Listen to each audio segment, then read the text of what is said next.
Tigers come to the plate for the first time this afternoon, trailing Missouri 2-0. Trevor Austin with a 2-run home run there in the top of the first inning. Able to get Mizzou on the scoreboard first. Again, they played behind early, hunting the first two games, but take an early lead here, although both previous contests have been a little back and forth. Both teams enjoying short leads and tie games. LSU with some work to do early. Yeah, my guess is today's going to be a little more offensive with the way the wind's blowing and the fact that you're now down towards the bottom of your rotation and some of your A bullpen guys have been used. So, two-run deficit, not where you want to be if you're LSU, but a lot of baseball left. And, Morozes has not been a guy in SEC play that has been super effective. As I mentioned in the pregame show, over the last 2 weeks, he's given up 10 runs in 8 innings, only 4 strikeouts against 3 walks. So, LSU's offense got to get to work, but this is a guy that they can do it against. Josh Pearson going to lead it off for LSU. Pearson out of West Monroe, Louisiana. Back atop the order. 2.64 his average as the first pitch from Morozes. A called strike with a fastball, 0-1. The 0-1 delivery hit hard down the line, but foul. Right field way. Bertolo's foul ball. Pearson falls behind 0-2. Sunshine blanketing the field. Skip Bertman Field here at Alec Box Stadium. Could be one of the hotter days of the year. The 0-2 to Pearson. This one again hit down the line, but foul. Trying to pull on Morozes, and it's still 0-2. Can't miss Morozes out there. 6'8", 230 pounds. Coach McMahon across the street may want to take a look here. But fastball is said to be 90, 91, 92. It's been around 88 in this first at bat to Pearson. Again, the 0-2 pitch. Down the middle, called strike. Went 94 with a fastball, and Pearson obviously wasn't looking for the heater, and he's down on strikes, and Morozes records his first punch out. 1 away in the bottom of the first inning. Yeah, Josh was guessing there. Obviously 0-2, you're looking for something spinning. That was not. It was a 94-mile heater right down the middle, and he just froze, heads on back to the dugout. So now we'll see Dylan Cruz. Cruz going with the mainly gold cleats to match the gold jersey today. Morozes fires to the right-hander, a little tapper down the line. This could be all kinds of trouble. Barehanded by Mann. The throw to first, nowhere close. A little swinging bunt gets Cruz aboard with 1 out in the bottom of the first inning. You can see almost as he hit the ball, Cruz shaking his head, but still hustling down the line. Probably even knew he was going to make it safe, but just wanted that swing back. If you're that good at hitting, you shouldn't be that lucky too. And he just drilled. He couldn't roll that one out any better. Just chopper down the third baseline. No chance for the third baseman coming in to make any kind of play. He did barehand it and throw it, but way, way late. LSU's got a base runner. Lost in the excitement last night in the bottom of the 10th. Obviously, Stevenson leads off with the pinch hit. Double to left center. Doty would deliver the game-winning hit to left center field. But the ability of Dylan Cruz to really give one up for the team and just hit the ground ball to the right side to get Stevenson to third base. Very unselfish play. And Coach Jay Johnson after the game said, sitting in the dugout with Dylan after game 3 in Arkansas, he came to coach and said, what do I need to do better to help this team? Well, he certainly did his job last night. Jacob Berry, the 1-0 is a ground ball, could be 2. DeSatis flips it to Day at second. The relay to Montgomery in time. And the Tigers are done after the 4-6-3 double play. Still 2-0. Missouri with the lead. The Tigers, no runs, 1 hit, nobody left on. We go to the top of the second. Mizzou out in front. They come to the plate when we return on the LSU Sports Radio Network.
2-0 Missouri leads. We head to the top of the second inning here in Game 3. Trevor Austin, the two-run homer, the difference in the game early on here. Still a lot of baseball, a lot of outs to be found on this Saturday afternoon. Fans, Our Lady of the Lake, proud to be LSU's championship healthcare partner. Together, LSU and Our Lady of the Lake will create transformational change and impact for Louisiana with a new standard for healthcare research and education. Nander DeSatis leads it off. The second baseman who got the double play started to end it for LSU in the bottom of the first stands in for the first time today. Delivery from Dutton misses for ball one, 1-0. DeSatis 1 for 9 at the plate this weekend. There's a ground ball. Diving for it's Morgan. It's out of its reach and finds its way into right field.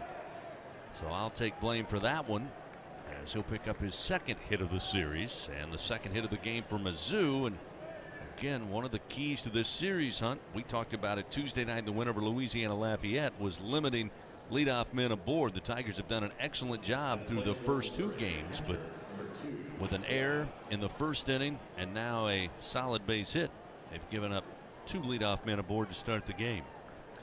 I believe that's Bryce Collins that's grabbed a baseball down in LSU's bullpen. We're going to see a lot of arms in purple and gold today, I believe.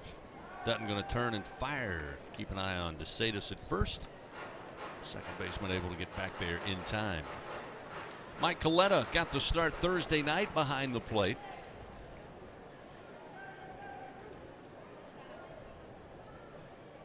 Gets the start catching here in Game 3. Stands in. Pitch to the right-hander is fouled off the bat. 0-1 the count.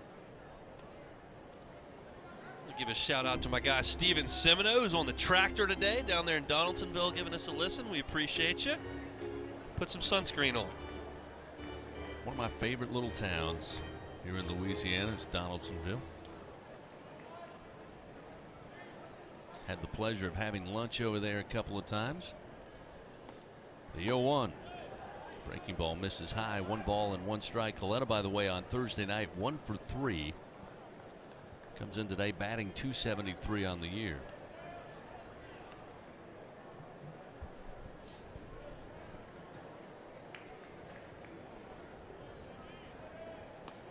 DeSatis.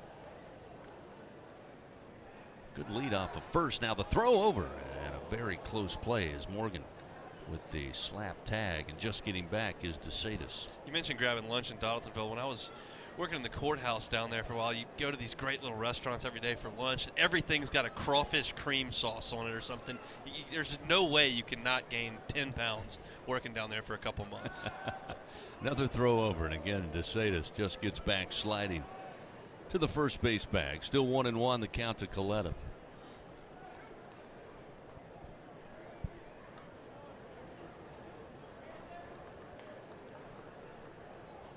One ball, 1 strike. Dutton to the plate. Outside corner called strike. Off speed, it's 1-2. Steady diet of breaking balls early in this game from Dutton.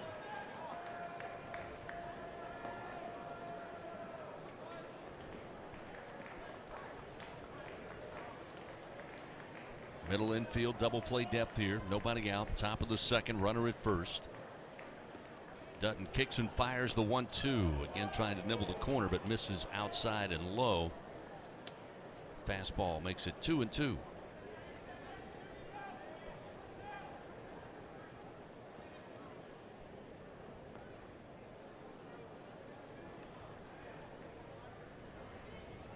Again, a team that likes to be aggressive on the base pads.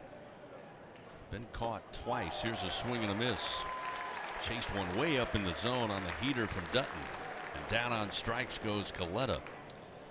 Yeah, Coletta really expanded there. That fastball was up in his eyes. Took a hack at it, came up empty. Big strikeout there for Dutton after the leadoff man got on. Missouri, though, has been held in check. And again, those calls coming for the most part from Coach Jay Johnson and Jason Kelly down in the dugout on the throw over to keep DeSatis as close as possible to the first base bag. Now another short lead, and they'll throw over, and he'll take 1 step, jump back on the bag. 1 away here in the top of the second. 2-0 Missouri leading. DeSatis led off with a single to right field. Wilmsmeyer at the bottom of the order takes the pitch high and inside for ball 1. Time to toe meet leather across the street. 1 o'clock for the spring game? Indeed. Imagine there might be some people over there watching some football and listening to us. Nice way to spend a Saturday.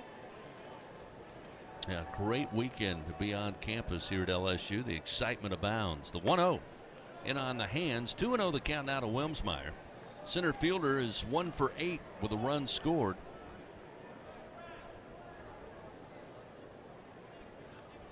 He was able to get one by Barry last night and arrive to second base.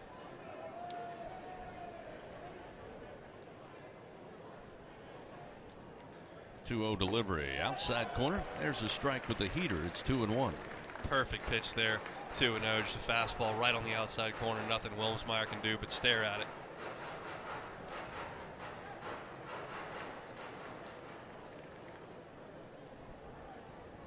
DeSatis now will extend 2.5 steps off the first base bag. Dutton will bring the 2-1 pitch. Popped up behind the plate.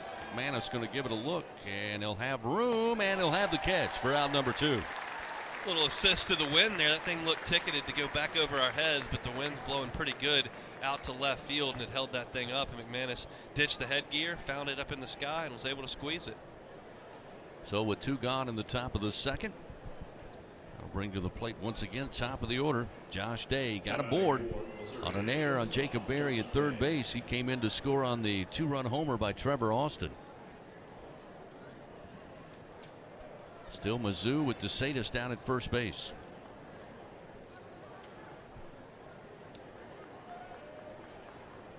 Dutton delivers, missing outside of the breaking ball. 1-0.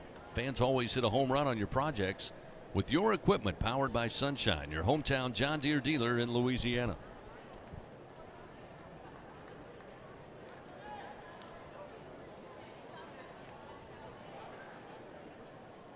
Dutton's 1-0 delivery. Breaking ball, he went around. Tried to hold back, but Day tempted too much, and it's 1-1. Another fastball count there, 1-0, and he just spins that breaking ball, and the other guys aren't picking it up. They're looking for that heater, and things falling off the table. 1 ball, 1 strike with 2 down. Dutton fires. Ground ball. Diving for it is Thompson. It's out of his reach. Perfectly placed on the ground ball. This time Day will earn the single. And with 2 outs, runners first and second now for Mizzou, and the inning continues. Whatever baseball cliche you want fits there. You want to call it a ball with eyes, you want to call it a 47 hopper, whatever. It was not hit well at all, but just placed perfectly in the 6th hole. Thompson made a diving effort, but even if he would have gotten to it, he would not have been able to get up and make any play. Just a perfectly placed hit. Now Jay Johnson out of the dugout to potentially go to the pen here. So with 2 outs in the top of the second, down 2-0. Again, Bryce Collins appears to be ready in the pen. Jay Johnson comes out, going to talk to his young freshman right-hander who may just not have the stuff he wants. That is Sam Dutton. Going to talk it over. You know, obviously, this being Jay's first year, we don't have a large enough sample size to know his tendencies quite yet, but we do know he will spend plenty of time out there on a mound visit. He will talk to all his guys, take his time, and sometimes, like this instance, when he calls it the bullpen, it takes quite some time. Yeah, not only does he make the change, he will wait for Bryce Collins to come in. He'll have some words for Bryce Collins as well before he'll warm up. Pitching change comes here in the top of the second inning with 2 outs and 2 men on. It's powered by Sunshine, your hometown John Deere dealer in Louisiana. 2-0, Missouri leads. They're at the plate when we come back on the LSU Sports Radio Network.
Game 3 on a Saturday afternoon. LSU trailing Missouri early 2-0. And Mizzou threatening a little bit here in the top of the second. Forces the hook on starter Samuel Dutton. Bryce Collins now will take over. Runners first and second. Trevor Austin, who had the 2-run home run to give Mizzou the lead in the top of the first, coming to the plate. And we'll see Bryce Collins try to tamper things down. Bryce has been very effective this year, and a lot of it hasn't been in high leverage situations. We talked about it a good bit, but he has eaten up some innings in games that LSU has lost that have allowed some of the other bullpen guys not to have to enter games and be fresh for the rest of the weekend, where LSU has won games. But it's a guy that we're going to see a lot of breaking balls from. It's one of the best on the team. He and Hilliard probably have the 2 best breaking balls on the team, and the fastball's been pretty solid, right around 90 miles an hour. So obviously a big spot here, 2 men on, and looking at a guy who launched one over the bleachers last time he stepped up. So Austin will dig in. Just 3 homers, including the one earlier today, but got all of that one to make it a 2-0 lead. DeSatis at second base. Josh Day with a single is at first for Mizzou. Collins' first delivery is the bender, and apparently missed low for ball 1. When Collins signed with Arizona and Jay Johnson a couple of years ago, it was the highest rated signee that Arizona had ever signed on the mound. Obviously he battled injuries for a couple of years, but he's just kind of regaining that form that made him such a highly talented prospect in high school. Here's the 0-1 pitch. Swung on and fouled out of play. Right out of the gate, Bryce Collins jumps ahead of Austin. 0-2. Fans just like the winning lineup. Remember, Cintas has the all-star services for all your business needs. Everything from uniforms to kitchens and restroom solutions. Get ready for the workday with Cintas. Scoreboard was off there, 1-1. 1-1.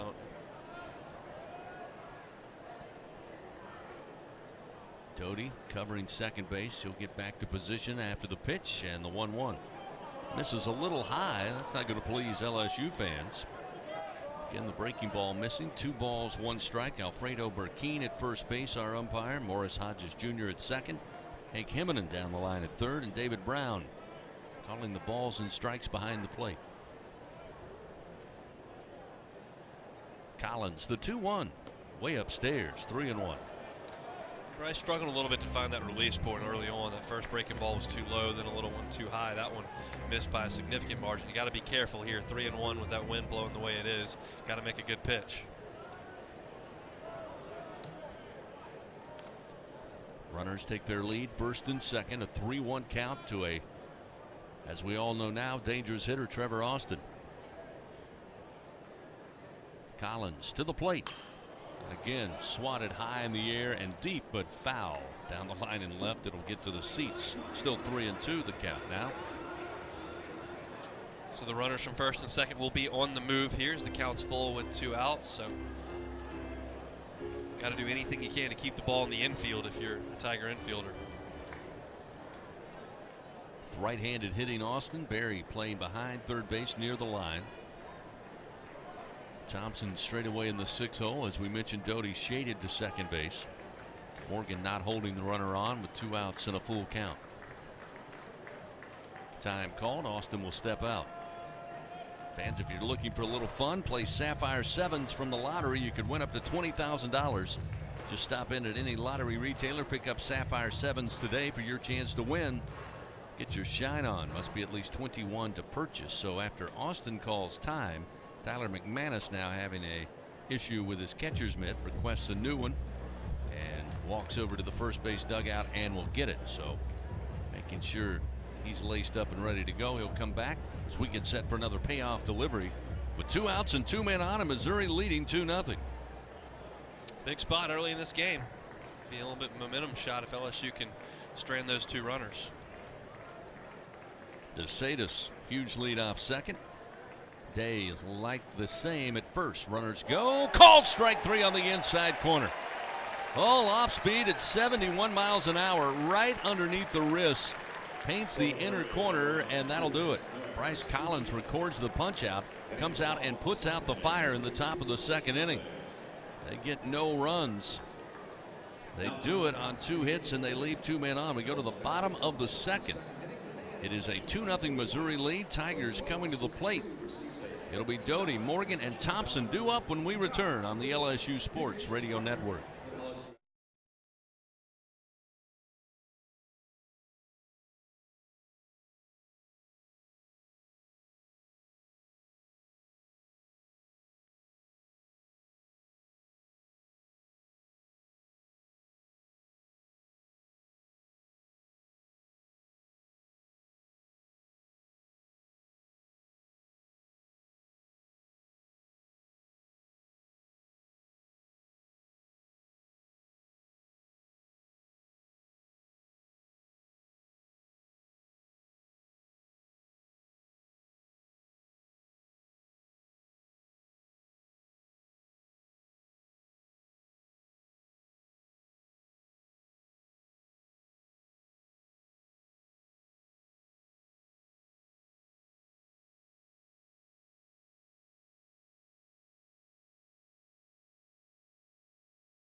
This inning brought to you by AccuTemp Services. Don't let AC or heater outages keep you on the bench this year. Text home run to 31996. Get your Tiger tune-up from AccuTemp Services. Cade Doty swings the bat for the first time tonight, coming off his heroic RBI single to left center last night in the bottom of the 10th to help the Tigers walk off Mizzou 4-3. First pitch missing, ball one. The 1-0. Nice breaking ball in for a strike. Evens it up 1-1. Cade just having an awesome year here in his third year at LSU. 340 batting average is hit for power.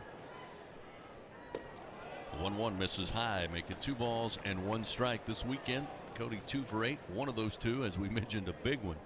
Run scored, 1 RBI. They'll have the defensive shift on. 3 infielders left of second base as another breaking ball from Rosas in for a strike to even it up 2-2. Cade's going to hear his name called pretty early in that Major League Baseball draft. Saw a mock draft this week that had him in the compensatory round in round 1. 2-2. Did he go around? They'll appeal. They say he did not. Stayed away from the slider, and that'll fill the count 3-2.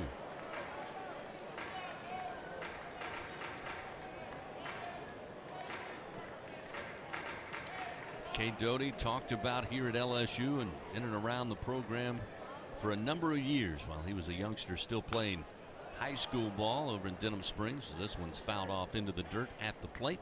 Keeps it 3-2. And has certainly lived up to the expectations. Has had some huge moments, as you mentioned, Hunt. And for the most part, fairly consistent. Again, this is a game where if you bat 300, you got a chance to go into the Hall of Fame. But he's been very solid for LSU, and now he'll earn a leadoff walk. And the Tigers have a man aboard after the fastball missed way outside from Rosas.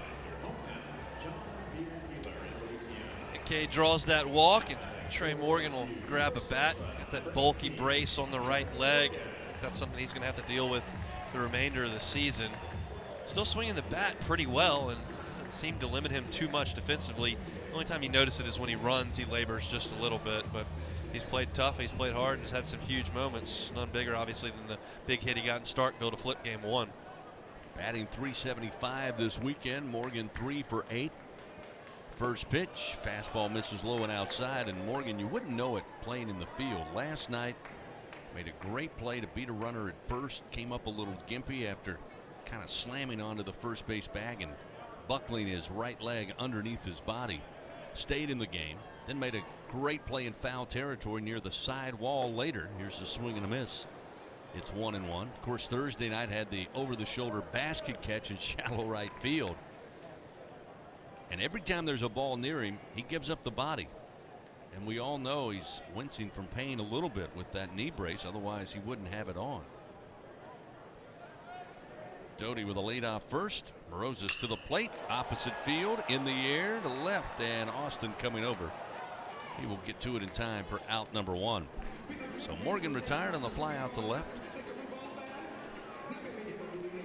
Beautiful day, as we mentioned. Temperature is going to top out around 84 degrees. Tiger fans over at Tiger Stadium getting ready to take in the National Elk Club spring game, which will get underway just after 1 o'clock. You may be out all across the state, all around the country right now, listening to LSU baseball. So maybe jump on Twitter, let us know what you're up to on this beautiful Saturday. And sportsman's paradise around the state. A lot of folks down at the Zurich Classic. Just saw a video of Sam Burns and Billy Horschel taking the first tee to call in Baton Rouge. Nice. First pitch to Thompson. There for a strike from Morozes, and it's 0-1. Thompson this weekend 1 for 7 at the plate. Again, trying to get going, looking for that consistency. He struggled here over the last 3 weekends in SEC play at the plate. But we know the potential is there. We've seen it. Doty off and running and reaching out with a bat, fouling it down the third base line as Thompson falls behind 0-2. Looks like a hit and run was on there. That ball was out of the zone, breaking ball, and Jordan kind of just threw his hands at it and fouled it away. Pretty good jump there by Doty.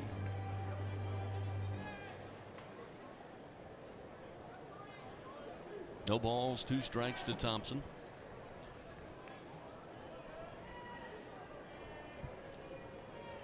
Again, a quick turn and throw, and Doty this time will get back to the bag as Morozes now asked to keep an eye on Doty at first base. 2-0 Missouri leading. Just the bottom of the second inning.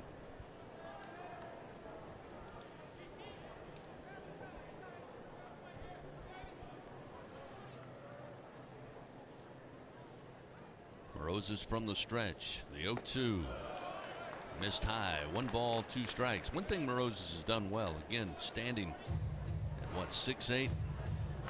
Imposing figure on the mound. The right-hander has done a great job with the breaking pitch, especially the slider. LSU still trying to get a beat on it.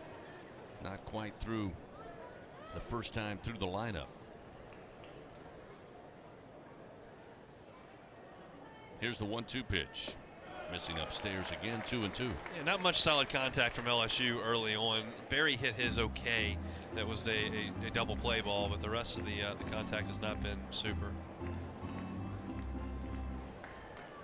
LSU softball about to get underway in game 2. Big win last night against Georgia in Athens, 8-1.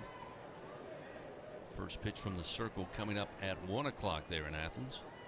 The 2-2 again staying alive, fouls it off, does Thompson. Another Rotolo's foul ball, and it's 2 balls, 2 strike. The count remains. Good job by Thompson to spoil that one. He had seen a couple of fastballs up and then breaking ball down. Was executed pretty well, and he was able to spoil it and stay alive.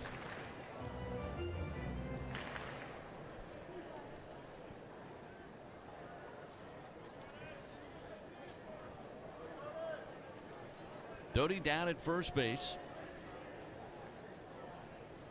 The 2-2 to Thompson. Sharply hit ground ball, but handled on one hop by Mann. The throw to DeSatis to second to get 1. The relay to first to get 2. And the Tigers are done here in the bottom of the second inning. Second inning, the inning has ended by way of double play. And we go to the top of the third inning. Tigers again trailing Missouri 2-0. Back after this on the LSU Sports Radio Network.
Top of the third inning coming your way. 2-0 Missouri leads. Trevor Austin. 2-run home run in the top of the first. Bryce Collins back out there in relief of starter Samuel Dutton. Luke Mann to lead it off. And time called before the first offering from Bryce.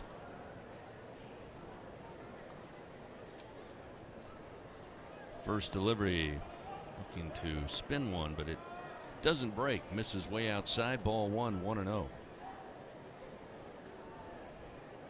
Man 0 for 1. Flied out to Dylan Cruz, his first time up, out in center field.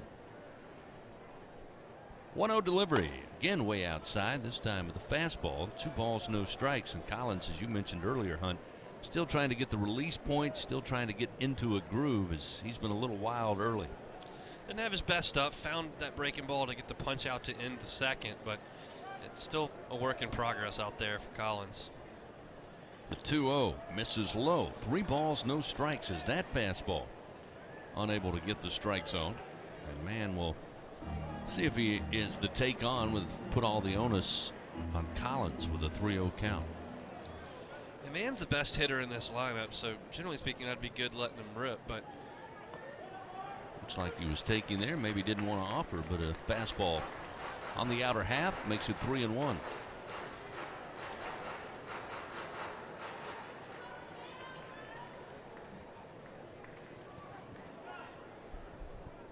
3-1 delivery to the plate.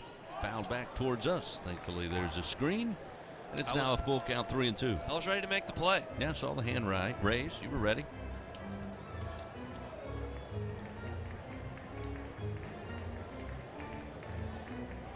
Got a question for you regarding the spring game about to get underway. But first, we've got a payoff delivery coming from Bryce Collins. Man, ready. Left-handed hitter awaits the pitch. Breaking ball, swing, and a miss. That one started over the plate, ended up almost in the navel of Luke Mann, but he couldn't hold back, and Collins records the strikeout. Strikeout brought to you by Super One Foods. Great quality at super low prices. 1 away here in the top of the third. Now, we may have some folks, Tiger fans, listening to the baseball game, getting ready to watch the spring game. Would you be interested at all in a scoring update from those people? No, during the spring game? Turn the scoreboard off. That's what you need to do. Just practice. I thought that might be the answer. Torrin Montgomery, a right-hander. 0 for 1 on the day. Takes the first pitch, inside corner fastball, and it's 0-1. I heard the Burrow fella might be over there at Tiger Stadium. Think anybody be interested in seeing him? Yeah, I think he might draw a crowd. Probably didn't pay for dinner last night, if I had to guess. No. The 0-1 breaking ball, little tapper. This one could be all kinds of trouble. Barry picks it up with the glove, the throw, the stretch by Morgan in time for out number 2. No problem at all. That was a heck of a play coming in by Barry. When I saw the ball being hit, I said, well, there's no chance they're going to get it out there. But Montgomery does not run well at all, and that showed there. And Barry made a strong throw across the diamond on the run to get him. Really nice play there by the Tiger third baseman. So with 2 gone, that will bring Fox Liam to the plate, and the Tigers once again will send Jordan Thompson, the shortstop, into shallow right field. Barry will remain in the 6th spot on the left side of the diamond as the Tigers will institute the shift here with 2 down. It was great to see both Jamar Chase and Joe Burrow here in Baton Rouge last night. Again, 2 of the great Tigers, now 2 of the greats in the NFL in their second and first seasons, respectively. First pitch missing off speed, 1-0. As those guys and Justin Jefferson and some of these guys continue to have excellent pro careers, it just builds the legend of that 19 team. The 1-0 drops in low, 2-0 in the count now to Liam, who earned a walk back in the first off of Samuel Dutton.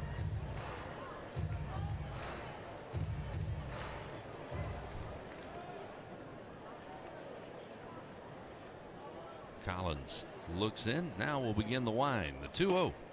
There's a strike at the knees. 2-1. Well, I wouldn't recommend starting everybody 1-0 and 2-0, but Collins seems to be doing it and finding a way out of it.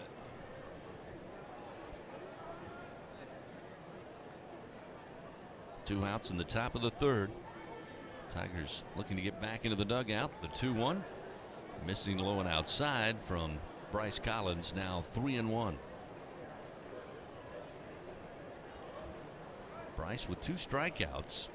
And again, as Hunt just brought up, he's been behind in the counts, but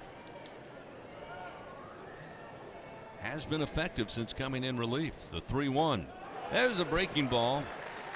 Get me over is there. It's 74 miles an hour, a little looper, and it's 3-2. It's just so frustrating as a hitter. You work your way into a hitter's count, 3-1. You're sitting there, I'm going to get one to hit here. And then he flips that breaking ball in there that you're not looking for, and Liam just took it.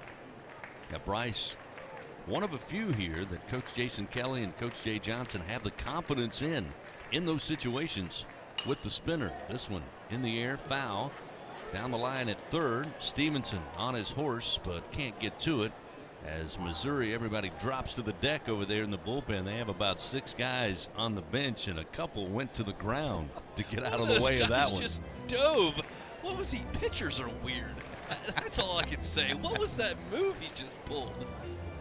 I think he was trying to get under the bench. I don't know what he was doing. He looked like he got hit with a stun gun. He just flopped onto the ground. Goodness. Fox Liam will stand back in. Another payoff pitch upcoming here with 2 outs. Nobody on. Tigers have the 7, 8, and 9 hitters due up in the bottom half of this frame. Payoff pitch. Breaking ball at the letters. Over the plate. Called strike 3. And Bryce Collins, no fear of getting behind in the count, gets his 3rd strikeout of the day. Brought to you by Super One Foods. Great quality at super low prices. And walks calmly to the first base dugout. Missouri goes down in order. 3 up, 3 down. We move to the bottom of the 3rd inning. 2-0.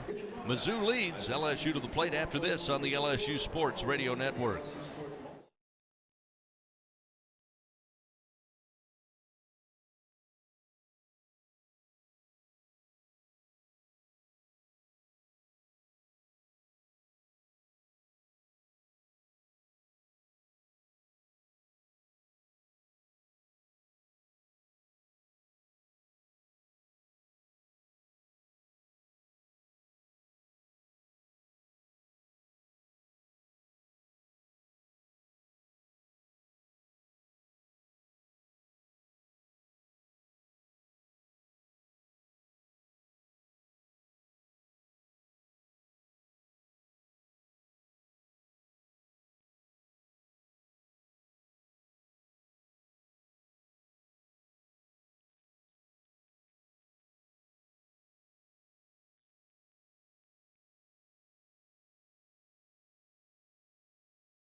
LSU trailing 2-0 to Missouri here in Game 3. They'll get a chance to change that here as we move to the bottom of the 3rd inning. Braden Joe Bear coming to the plate. Joe Bear this weekend trying to get back where we saw him in early season form, certainly to start conference play. He's been effective, 3 of 8 with a run scored on a solo home run earlier in the series. And you go back to Thursday night, Hunt, and I keep harping on it. 2 through 7 in this lineup. Super productive. Joe Bear a part of that. That's what makes LSU a different animal to contend with, as the first pitch absolutely mashed to right field. Got a home in the diamond deck. Braden Joe Bear says, watch this. 1 pitch, 1 swing, cuts the lead in half.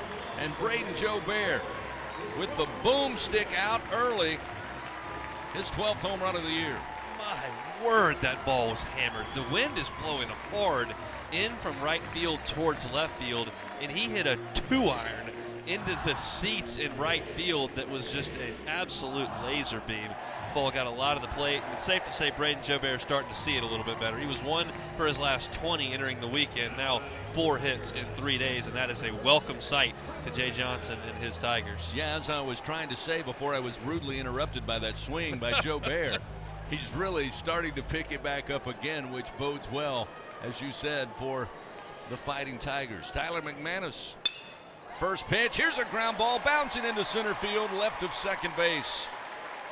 So a solo home run to start the bottom of the third. McManus comes up, picks up the base hit up the middle, his second hit of the series, and the Tigers, I could say you got something cooking here. 2-1, Missouri leads, but now Austin Morozes, who had not given up hard hit baseballs, has 2 hammered to start this inning. Yeah, the only balls LSU had hit reasonably hard in the first 2 innings had been turned into double plays by the Missouri defense, but Jobert's was nowhere near being caught. That thing was a rocket into the seats, and McManus rips one up the middle for a single, and now the Tigers in business toward the bottom half of the order. Josh Stevenson, part of the dynamic duo that led to the walk-off win last night, and his pinch hit at bat stands in. The first pitch from Morozes, a called strike, and it's 0-1. How many times this year in his freshman campaign are we going to talk about Stevenson being called upon in a tough spot, cold off the bench, come in and deliver? Talk to him about the makeup of this young man. He's been awesome. The 0-1, look out, slides out of the way on a pitch inside. 1 ball, 1 strike. Such a clutch at bat last night in the 10th inning to step in there and drive the ball to the opposite field, pick up that leadoff double, and come around to score the winning run. Every time that happens, as a freshman, you develop more and more confidence, more understanding. You do belong, and you got to be a big piece to what this team wants to do. McManus down at first, nobody out. The pitch to Stevenson, off speed, and at the letters, they'll say a strike, 1 and 2. Stevenson a little surprised to step out. Look, Coach Jay Johnson get the signs here. Try to collect himself, dig back in.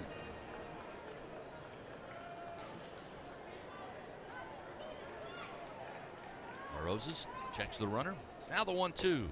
Called strike 3 on the inside corner. A fastball just running into the left-hander. And that'll record a strikeout, 1 gone. Yeah, Stevenson knew at that one when it was caught.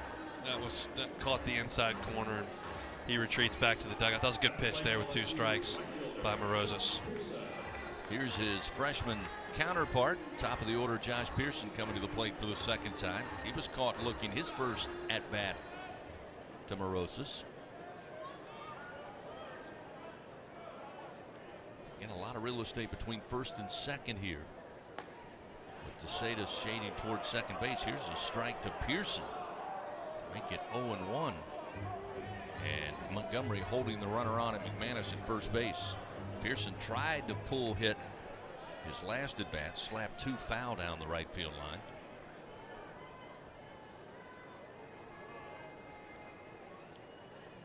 The 0-1. Hit in the air, center field coming down, but there's Wilmsmeyer using the speed to get to it.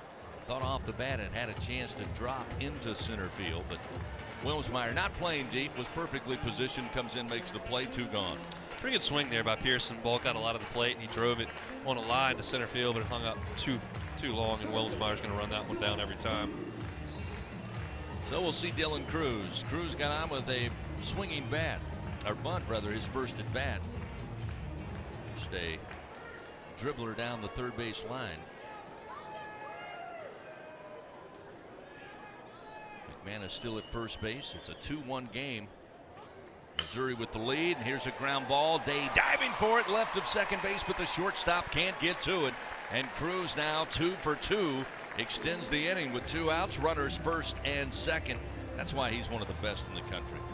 Yeah, Cruz is fantastic. He uses the entire field. We've seen him drive the ball out to the opposite field on a number of occasions this year. He, of course, led off the game yesterday with a ball that he launched into the seats in left center field, and that time got a piece out over the middle of the plate, just drove it right up the middle. Speaking of one of the best in the country, another one stands in now, Jacob Berry. 362 average. Hit into a double play, hit the ball hard, but Mizzou turned 2 back in the first. Here's a huge swing, but a miss by Berry, and it's 0-1. Barry was looking to ambush a first pitch fastball there, and Morosis kind of sniffed that one out, dropped a slider under the bat. Healthy cut there by the Tiger third baseman. Jacob batting an even 500 in this series, 4 for 8.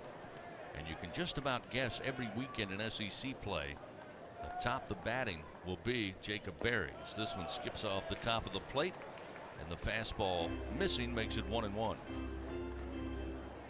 Pretty safe bet to go with Berry each weekend. Going to be at or right on top offensively for LSU. He, Cruz, and Doty are something special. Braden Jobert with a solo home run got the Tigers on the board. They've got runners first and second with 2 outs. 1-1 count to Berry here in the bottom of the third. The pitch up the middle, base hit. McManus around third, he'll be waved in. Wilmsmeyer comes up firing, the throw well late, sliding in safely to tie the game. Tyler McManus on the RBI single off the bat of who else but Jacob Berry. First time through the lineup, LSU did not see Morosis very well. They did not hit the ball very hard. It was a lot of unproductive outs, of course, outside of Jobert. This time, the second time through, Pearson had a good swing, lined out to center field. Cruz ripped a single up the middle, and now Berry rips one up the middle as well. They're certainly seeing him better the second time around. How about another run for LSU with 2 outs in the inning? Again, this part of the order allows you the ability to do that so many times. Kate Doty with an opportunity to keep it going here in a tie game with Dylan Cruz 90 feet away down at third. Berry at first base. And Morosis' first trouble of the afternoon coming right here in the bottom half of the third frame. Pitch to Doty. Strike at the knees, 0-1.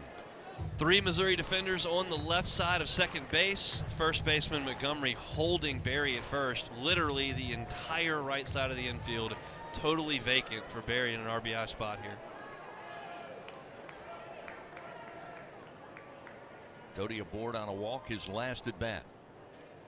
The 0-1, big swing, but he lifts it foul out of play right side. A Rotolo's foul ball.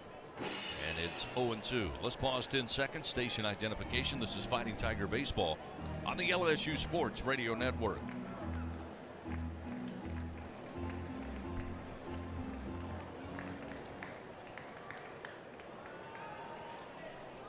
Back inside the Caesars Sportsbook broadcast booth along with Hunt Palmer. I'm Chris Blair. We got a tie game, 2-2 here in game 3. The 0-2 to Doty. Oh.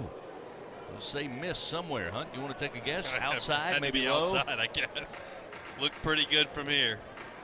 Doty happy to see it be called ball 1. 1-2 the count.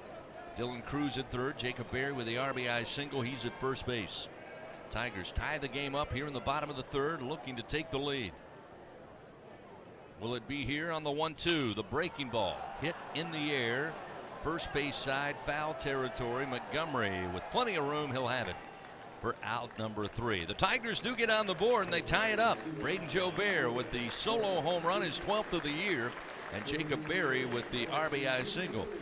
So 2 runs, they do it on 2 hits. They leave 2 men on, but we got a tie game as we head to the 4th. Missouri coming up next on the LSU Sports Radio Network.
Now a tie game, 2-2.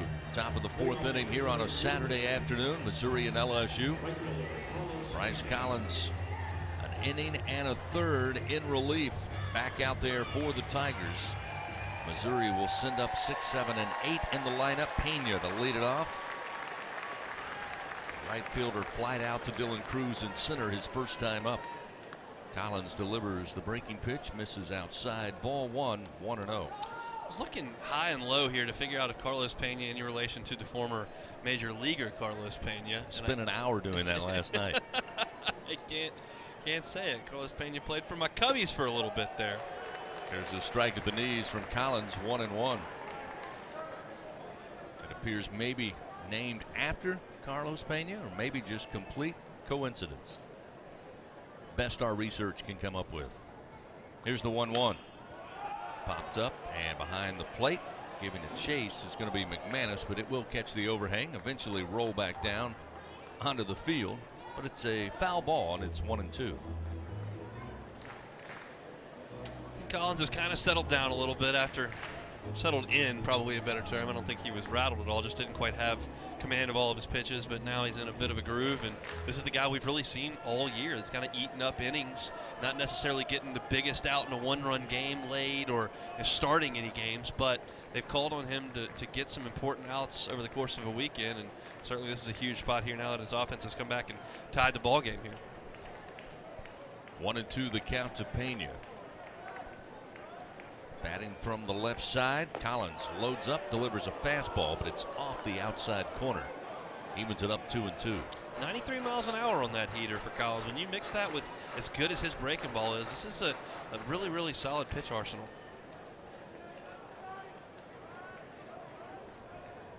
Sitting back in the batter's box, Pena awaits the 2-2 and nearly lost a bat. Swing and a miss. Barely held on. He put everything he had into it, but Collins gets it by him. One down, the leadoff man retired, which is a big sign for LSU. Another heater there, 93 miles an hour. Really split the plate. Pena just swung right through it for the first out of the inning. Nander DeSatis will come in. He picked up a single in the second. Was left stranded at second base.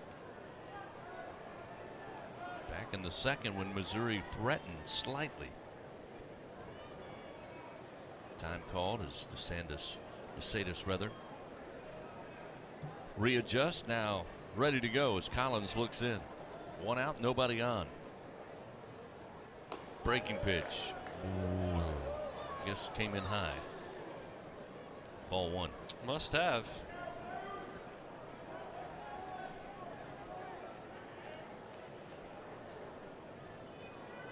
Collins 1-0 delivery.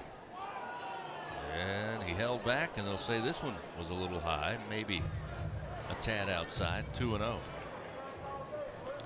2-0 again. That's where Collins has been most comfortable today. Again, not the wisest way to go about things, but he's managed to fight his way back more often than not. 2-0. Fastball misses off the corner, now 3-0. And the fans getting a little upset with blue. Who could have predicted that? Collins, the 3-0 delivery to Pena. There's a strike. 3-1. Take is on by DeSatis.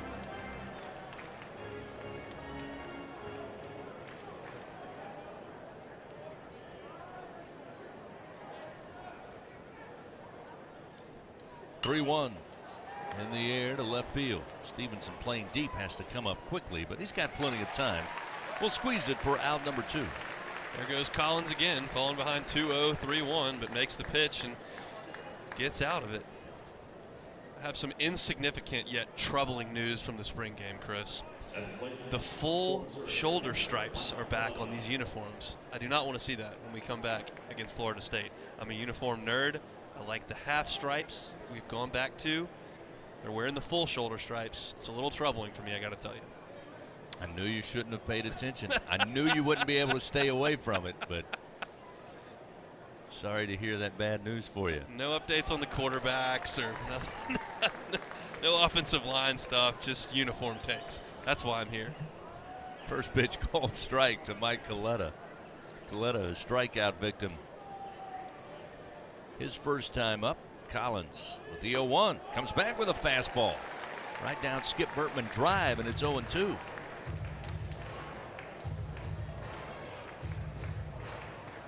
Well, every fan of LSU athletics is a big fashion connoisseur. Everybody, every team, every uniform.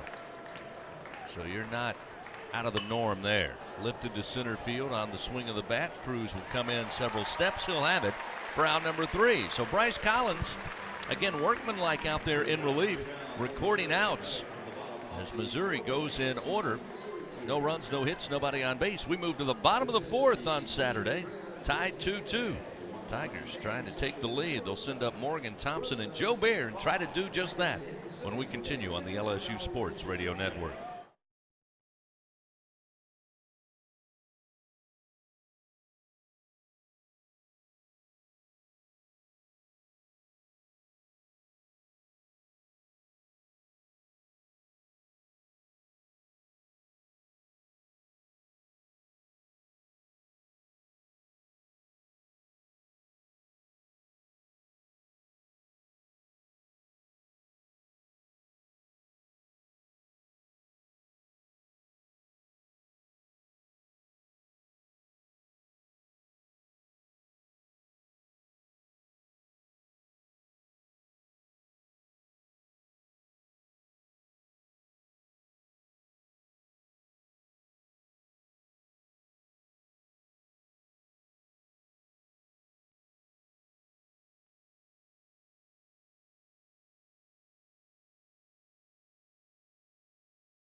Fans, you can get low-rate, long-term financing right now on powerful Kubota tractors, mowers, and utility vehicles. Just visit LSUKubotaDealers.com for your nearest Kubota dealer and test drive a Kubota today.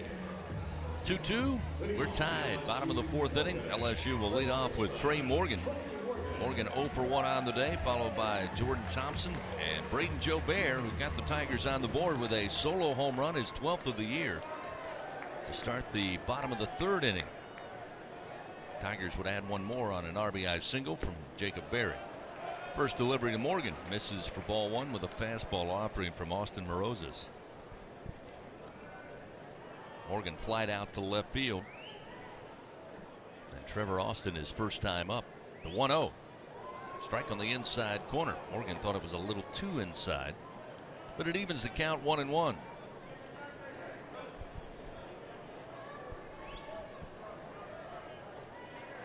Morozes fires, and this is going to hit Morgan. Oh, and that's a fastball right in the lower back.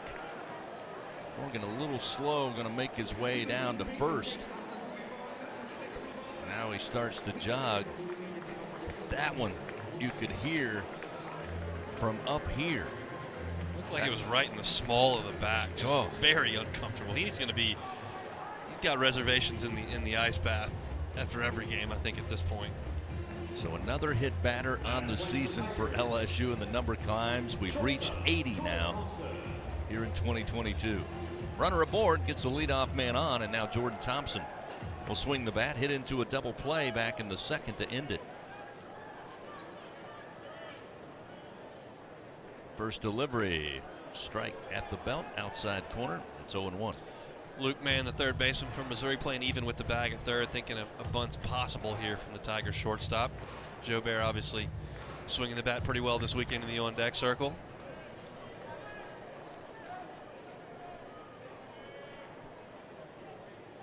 The 0-1.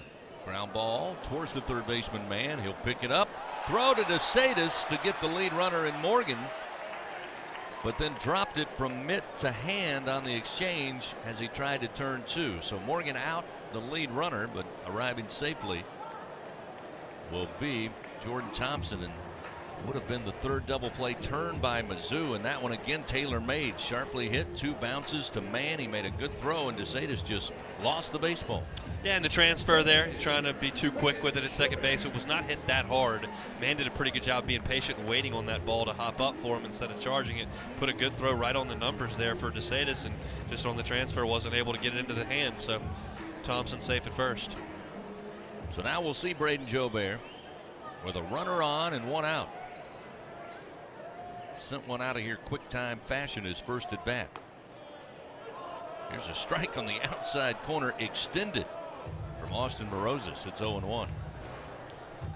Again, I cannot speak accurately about how hard Jobert had to hit that ball to get it out back in the 3rd inning. The wind was howling in from right field, and he just pierced it with a missile into the seats.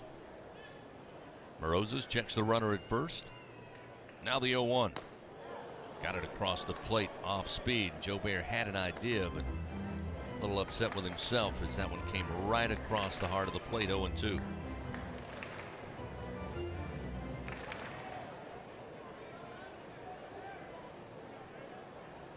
Home run, by the way, 393 feet from Jobert, 104.3 miles per hour off the bat. And squalling towards the diamond deck. The 0-2, way outside. 1 ball, 2 strikes. This has kind of been around the breaking point for Morozes this year in SEC play. Outside of a game against South Carolina where he worked into the 7th, he's been pretty quick to get hooked. Vandy 3 1/3, Arkansas 5 innings pitched, Tennessee 5 innings pitched. Last week against Kentucky, only 3 innings pitched. Tigers can turn up the heat here a little bit. The 1-2 to Jobert, high and outside. 2-2 as Morozes now closing in on the half-century mark. 48th pitch of the game. Coming here in the bottom of the 4th inning.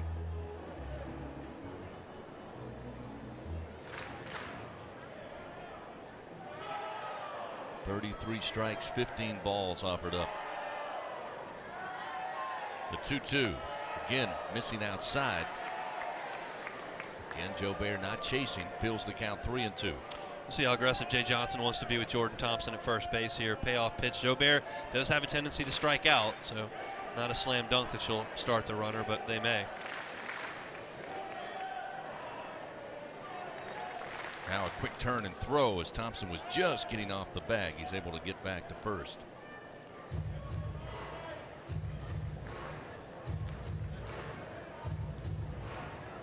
Jobert, 12 home runs, 7 doubles on the year.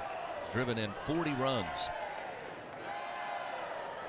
The 3-2, runner goes, pitches inside ball 4. Runners first and second now with 1 out. Good take there from Jobert. That was a back foot breaking ball. Was trying to get him guessing fastball, get him out in front.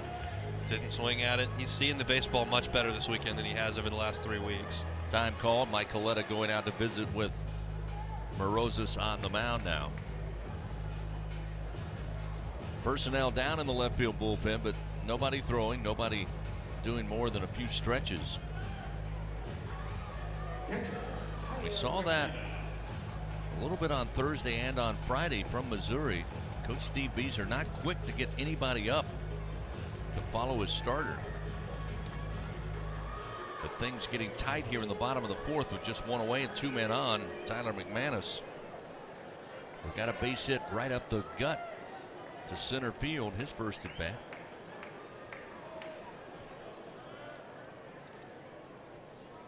Morozes looks back to second, now to the plate, and it's a strike. Breaking ball over. It's 0-1.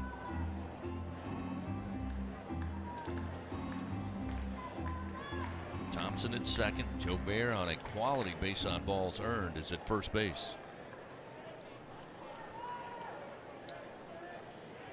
Saw that big power last night from McManus. The 0-1 way out in front, got a piece, fouls it off. Get an off-spin offering from Morozes, makes it 0-2. Way out in front of that one, caught it off the end of the bat, looking for something more like a fastball and got the breaking ball. Now 0-2.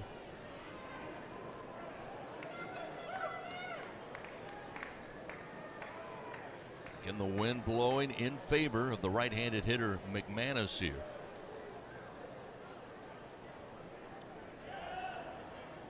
The 0-2 down in the dirt. Staying away is Tyler. It's 1-2.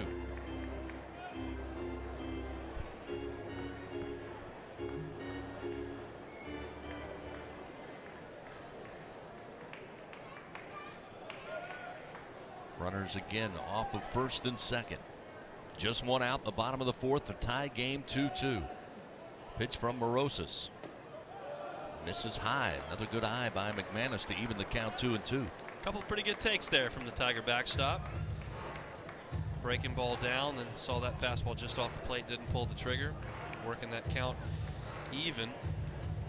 Good speed at second base with Thompson. Anything that gets to the outfield grass on the ground, he ought to be able to score and give the Tigers a lead. McManus readies the bat. Morosis looks to Thompson at second. Here's the 2-2. Popped up near third base, foul territory. Coming over to Luke Mann, seeing if he has room, and it will sail on into the seats. About 7 rows up. A foul ball, another Rotolo's foul ball, keeps the count to McManus 2-2. Man, just about pulled up 10 or 12 feet before the wall, and then just kept drifting and drifting. That wind is a factor today, as we've talked about for the entire broadcast, and helped get that one into the seats and keep McManus alive. Cloud cover here. Getting the wind blowing. McManus awaits with one out, 2 men on, first and second. Here's the 2-2, and a swing foul just above the first base dugout. Drops down in on the Tigers. Tolo's foul ball keeps it again. 2 balls, 2 strikes. Good battle here from McManus. Trying to see if he can't find a mistake here at some point. Pick up a 2-out RBI hit. 1-out RBI hit, I should say. 2-strike RBI hit.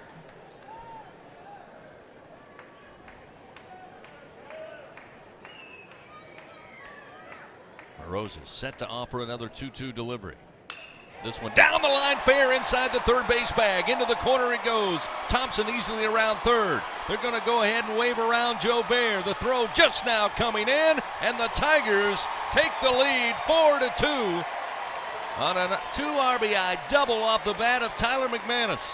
Really, really good at bat there by McManus. Got behind 0-2, took a couple of pitches that were close, fouled a couple more off, and then finally got the breaking ball up in the zone. He reached out and hooked it down the line just inside the bag at third, all the way down into the bullpen, and easily the 2 runners come around to score. Huge swing by the Tiger catcher, who's been a really good offensive force here over the last 2 games. Second double of the year for McManus. 3rd hit of the series, and still just 1 out. Tigers leading 4-2. 6th hit of the day for LSU off Morosis. And now we'll see some personnel. Catchers starting to head down to the bullpen for Mizzou, as Coach Beezer going to call for time and come out and visit with Morosis and the Missouri infield. Not in too big a hurry, Coach Beezer there. That was a slow saunter out to the mound. Got a bunch of guys down there in the Missouri bullpen with backpacks, and it's like a colorful crew down there in the Missouri bullpen. Not sure who would have won that race to the mound, Beezer or Bianco. Well, Bianco looks just like Skip did walking to the mound. It's uncanny just how similar they look when they walk. Speaking of which, you've been keeping an eye on that battle of the SEC West cellar. The cellar dwellers, I have been keeping an eye on that all weekend long. We can look at a couple of scores here. Kentucky did, in fact, get a couple of hits against Vanderbilt. They lead the Commodores in the 9th in Lexington. So they got a hit or 2? They got 4. Oh. But they scored 3 runs, which is enough. None of the other games in action yet. Ole Miss and Mississippi State, as you were talking about, will get going at 3:30 over on ESPN2 to see who wins the Battle of the Magnolia State. So action will begin. A left-hander starts to throw for Missouri down in the pen. Josh Stevenson comes to the plate. He's got McManus at second base. The Tigers take their first lead of the day. McManus delivers the double down the line, scores Thompson and Jobert. 4-2, Fighting Tigers lead. First pitch to Stevenson. Outside from Morosis, 1-0. Sunshine back out on the field here.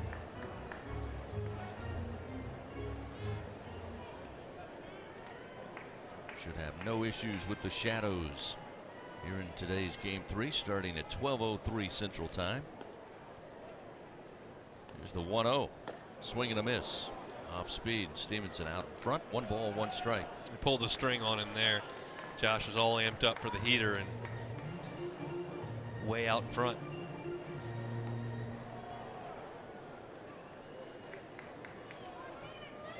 McManus with a leadoff second.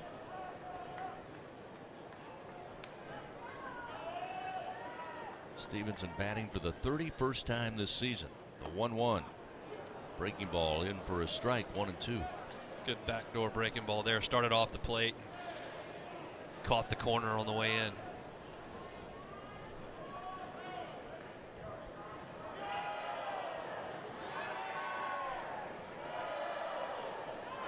One ball, 2 strikes to Stevenson.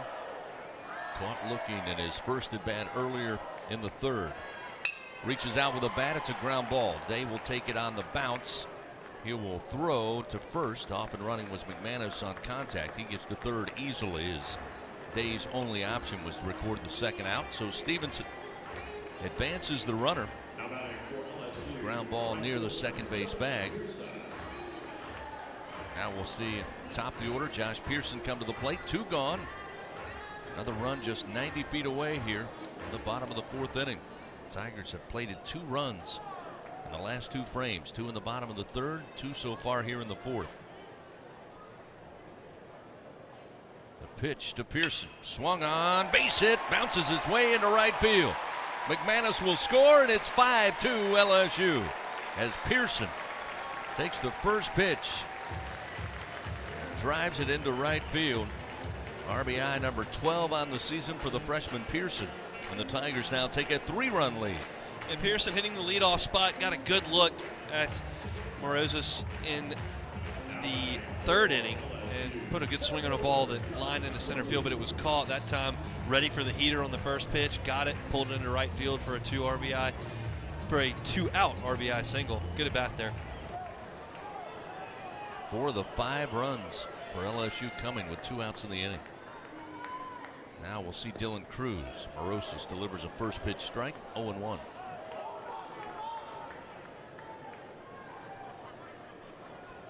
Cruz today 2 for 2. Swinging bunt for a single in the 1st. Solid base hit there in the 3rd inning. The 0-1. Big swing to center field. Wilmsmeyer going back. Wilmsmeyer lifts up the glove and has it on the run for out number 3. Sharply hit by Cruz. But the Tigers are finished after plating 3 runs on 2 hits and taking their first lead of the day. They lead 5-2 over Missouri. We head to the top of the 5th after this on the LSU Sports Radio Network.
Tiger fans, remember StubHub, the easiest way to experience every Tiger game. Check the virtual view, score your seats, get your tickets delivered instantly.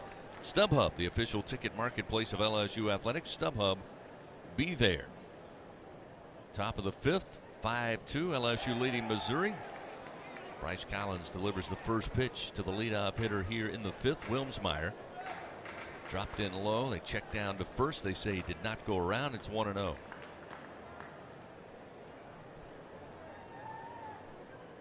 Delivery, breaking ball in the air to center field, and it will drop down in front of Cruz. Wilmsmeyer picks up the leadoff single to get things started for Missouri here in the top of the fifth. Fourth hit of the day for Mizzou. Wilmsmeyer made a heck of a play on the third out back there in the Tiger fourth. Cruz crushed that ball to center field, and it was right over the top of his head, and he made a catch on the sprint back towards the track, then leads off with a single, not scorched to center field, but did the trick. It's amazing how so many times that's the way it goes. So now to the top of the order, and Josh Day.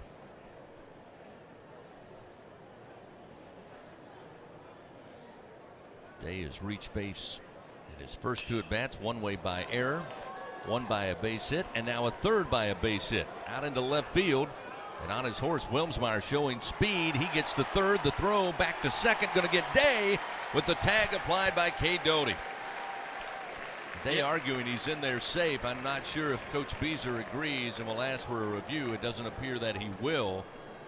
But again, it was sharply hit off the bat of Day into left field. Stevenson came in firing. It was cut off by Thompson, who had no chance at Wilmsmeyer, but wisely turned and fired a bullet to Doty in position to apply the tag to record the first out. Yeah, that ball was hit really well on the ground into left field, and I thought Stevenson was a little slow to get to it, and that was Wilmsmeyer saw that. He never stopped coming from first base and coasted into third pretty easily, but Thompson did cut it off, and then Day being aggressive, trying to get into scoring position there, is gunned down. That's a big out there and a good throw from Thompson. Tag applied by Doty at second base. So now coming to the plate is Austin before he'll see a pitch. Time called by McManus, who I think was asked to do so from the LSU dugout. So after he had crouched down, he immediately called time. He's out there with Collins now. Jay Johnson on the top step. Typically in this situation, we'll see Coach come out, and here he comes. So Collins, I was about to say, again, gave up the two singles to start this inning. Has been very good in settling things down. It was a rough start for Sam Dutton, an inning and 2/3, 3 hits, 2 runs, one of those earned. And Collins, as he tends to do, kind of his MO, has gone 2 2/3 thus far. Has given up just 2 hits, no runs, 4 strikeouts. But we'll see here with 2 arms at the ready for LSU in the bullpen what Jay Johnson decides to do with 1 out, a runner at third, leading Missouri 5-2. Collins has gone 2 2/3 today, and he's only gone longer than that twice. He pitched 3 innings at Florida and then went 3 2/3 against Auburn. So this is his 12th appearance of the year. This is generally about what he has worked. We'll see if Jay Johnson decides to go down to the pen, or he's got, I believe that's Raisman and maybe Garrett Edwards working, but he's going to leave the ball in Bryce Collins' hands for now. So after a quick checkup, Jay Johnson satisfied to leave the right-hander in. Austin to the plate with a home run, 2-run blast to give Missouri the early lead back in the first. Caught looking in the second inning.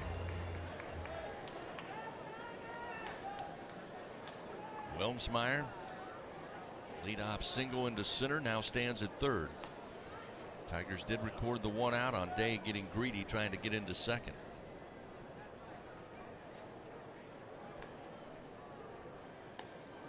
Collins delivers to the right-handed hitter. Misses upstairs, ball 1.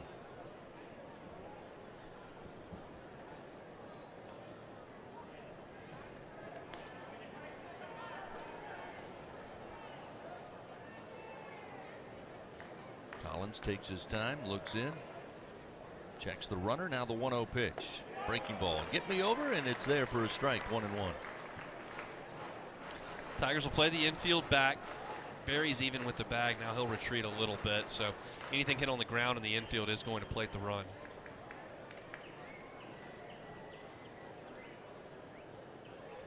Wilmsmeyer with a lead off of third. The 1-1. Another breaking ball and a bouncer foul, third base side. Wilmsmeyer's the center fielder playing over there at third, and he's got great speed.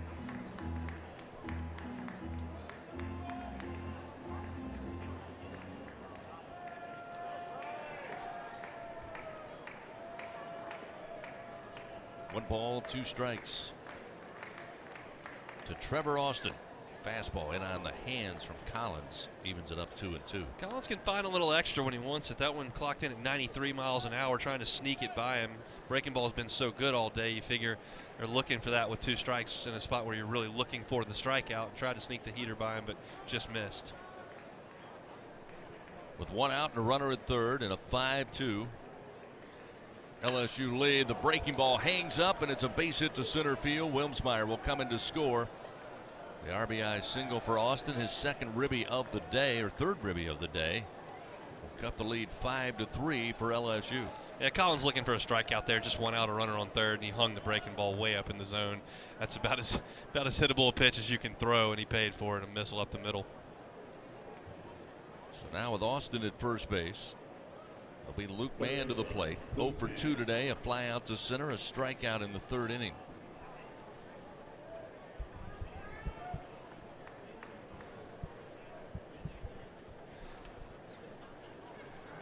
That'll bring Jay Johnson out of the dugout, and it looks like a change will be made as he looks down there. The Tigers will make a pitching change here with one out in the top of the fifth inning, leading 5-3. It'll be Eric Raisman getting the call. So the pitching change powered by Sunshine, your hometown John Deere dealer in Louisiana. Give you Raiselman's numbers and get back to it. LSU leading by 2 runs, 5-3. Missouri at the plate with one out and a runner on when we continue on the LSU Sports Radio Network.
Fan Super One Foods has super low prices on all your game day favorites, so up your grocery game and score big with Super One Foods. LSU leading 5-3.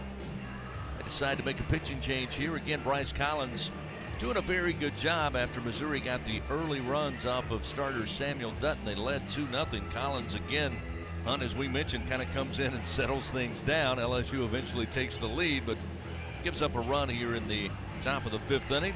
Coach Jay Johnson going to Eric Raiselman, who we saw again back on Thursday night, went 2/3 of an inning. He'll take the bump here and face off against Luke Mann, the left-handed hitter for Missouri. This is the plan. This is your big guy. This is his 18th appearance, 1.17 ERA. He's worked 23 innings, given up 14 hits, just 4 runs, 3 of them earned. He has walked 10 and struck out 37 in his 23 innings of work. So this was the plan. Get a lead, get it to Raiselman, and try to salt it away. Here come the fastballs if you're Missouri. if you can catch up to it. First pitch is a heater, lifted in the air towards foul territory and left. Stevenson coming over near the bullpen mound and will hold on. He is able to navigate the mound, go right up on top of the crest, and grab it with the glove for out number 2, and that is not an easy play to make. Really, really difficult play. First of all, he ran a long way. The wind is pushing that ball away from him. Showed that great speed and then got over there, and you've got to deal with all the bullpen mounds and the walls closing in on you, and he squeezes it. I think every time a play like that happens, Jay Johnson just winces. I'm just guessing those bullpens are not going to be there next year when they play baseball here. He will tell you anytime you ask, and even if you don't, that he would like to see them moved, of course. 2 outs, Torrin Montgomery, the right-hander. 0 for 2 today for the big right-handed hitter, and he takes a swing at a fastball at 96 from Raisman, and it's 0-1. That one nicely positioned, outer half of the plate, and the big guy couldn't get around on it. Not just the 96 with Raisman, it's the fact that it runs and it's got that arm side tail to it, and it's just tough to square up. It's why his numbers are so good when he really just relies on one pitch. Here's the 0-1. Misses outside. McManus snap throw down to first. Just getting back to the bag is Austin. Of course, Raisman transferring into LSU after starting his career as a Don at the University of San Francisco.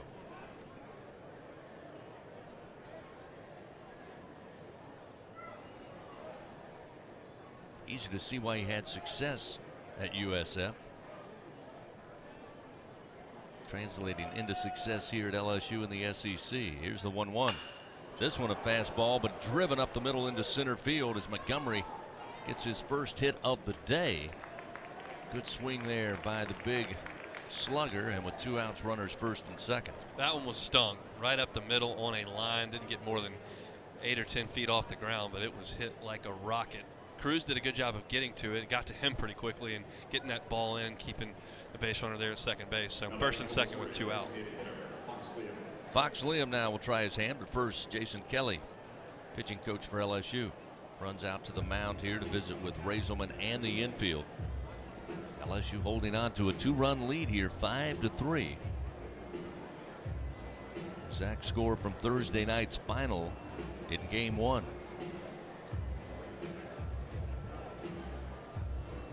Kelly talking with Raisman, rest of the infield, and Tyler McManus listening intently. Curious what the conversation is about. Maybe Jason Kelly saw something technically that Raisman was doing in his first couple of offerings. And what Jay does, what would you say, 80% of the visits, and the other 20, I guess if Jason's got something that he sees or wants to communicate, he makes that happen. So the meeting all broken up now. Liam, by the way, the DH, earned a walk in the first, was struck out by Collins looking in the third.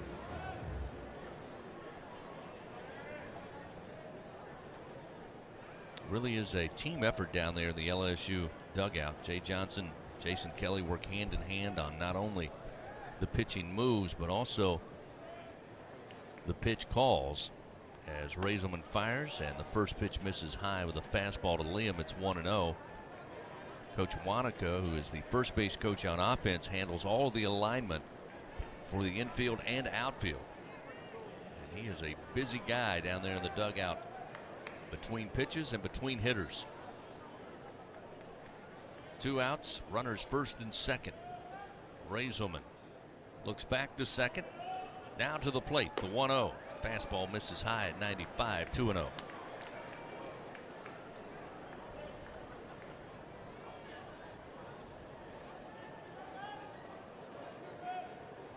Wind still whipping out to left field. These flags are rather taut out there beyond the center field wall. 2-0 the count to Liam.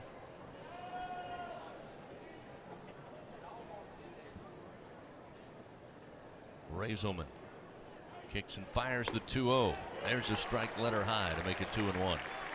Patrick Coogan stopped by a little bit ago. I said, do y'all do one of these one of these anniversaries every year, reunions every year. He's like, well, when you win 6 of them, those anniversaries tend to show up a little more quickly. So that's a pretty good point.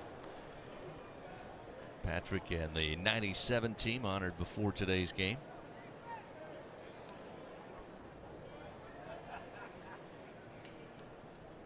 Two and one the count with 2 down. Raisman looks in. Now the delivery. Outside corner. Fastball at 94. Evens it up 2-2. And the other thing that's remarkable, how about the softball team that group could put together that was honored? Yeah. Need a lot more softballs. Of course, those guys hammered out, I believe, 171 home runs. Unbelievable.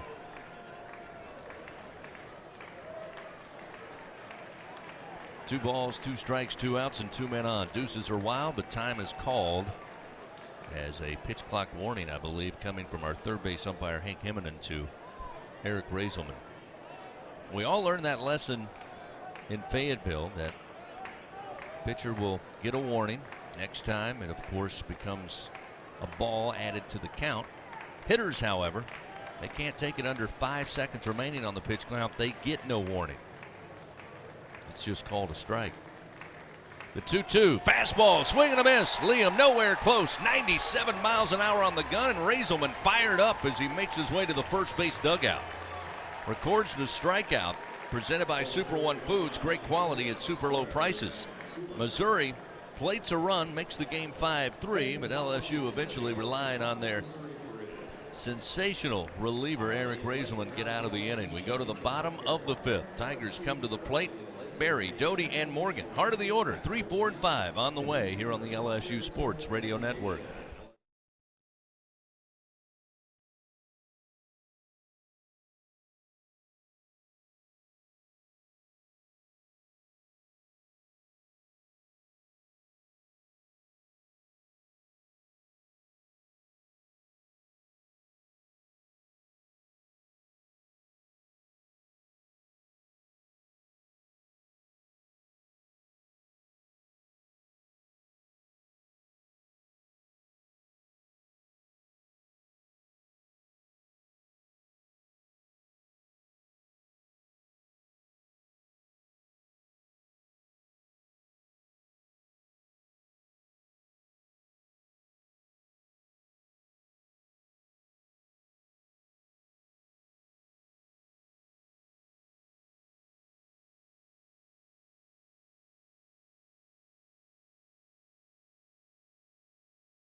Five to 3, LSU leading Missouri. We head to the bottom of the 5th inning. Berry, Doty, and Morgan 2 up for the Fighting Tigers. Missouri able to get 1 run across there in the top of the 5th inning. They led early 2-0, but LSU 5 runs put up in the 3rd and 4th inning to take the lead. First pitch to Berry, launched right center field, giving chase. This one is going to come off the top of the wall, and this one is out of here. Hey now, Jacob Berry gets that run back in no time at all. 1 pitch, 1 swing of the bat, and the Tigers extend the lead, make it 6-3 LSU. That's some impressive power from Jacob Berry. That ball was out to the deepest part of the ballpark in right center field, just a few feet right of the 405 sign, and it hit, as you said, the top of the wall and bounced out of here into a pretty stiff breeze. That is just a guy who is a born hitter with a lot of pop. Cade Doty will follow suit, and nobody out, and the Tigers extend the lead just like that, 6-3. And they'll have the shift on to the left side of the diamond First pitch to the right-handed Doty. Ground ball right at third. Backhanded by Mann. The throw across in time for out number one. That got to the third baseman very quickly. Made it look casual on the backhand pick, but had plenty of time to throw across. And Doty retired 5-3. A little surprised Morosis is still in this game. LSU's hitting the ball really hard against them. They've scored in each of the last 3 frames, and just not a lot of urgency in the Missouri bullpen. I think that Coach Beazer is just content to go with his number 3 starter as long as he can. Morgan stands in. First pitch, he'll launch to left field, but Trevor Austin only has to move just a little bit inward, and he'll have it for out number 2. Wow, what a start in Athens after winning last night 8-1. LSU at the end of the first inning, trailing Georgia 12-3. After 1? That's what my LSU Sports mobile app is telling me. Had a good start there. Well, considering the game started at 1 and it's almost 2 and they've just finished 1, I imagine 15 runs could be scored. So with 2 outs, Jordan Thompson set to come to the plate, but before he does, Jay Johnson brings him over. We're going to talk with Braden Jobert and Jordan on the on-deck circle here. There is a left-hander continuing down in the pen. Earlier it was Christian Wall, the 6'6" left-hander, a grad student, finished his time at Columbia College before coming to Mizzou, and again it will be Wall that appears to be ready if need be. And I'm with you, Hunt. 8 hits so far here for LSU, and the hits have not only gotten more and more as the game has gone along, with LSU plating 6 runs over the last 3 frames. They've also been getting harder and harder off the bat. It's the quality of contact. LSU didn't do much of anything the first 2 innings. The last 3, they've been hitting missiles all over the place.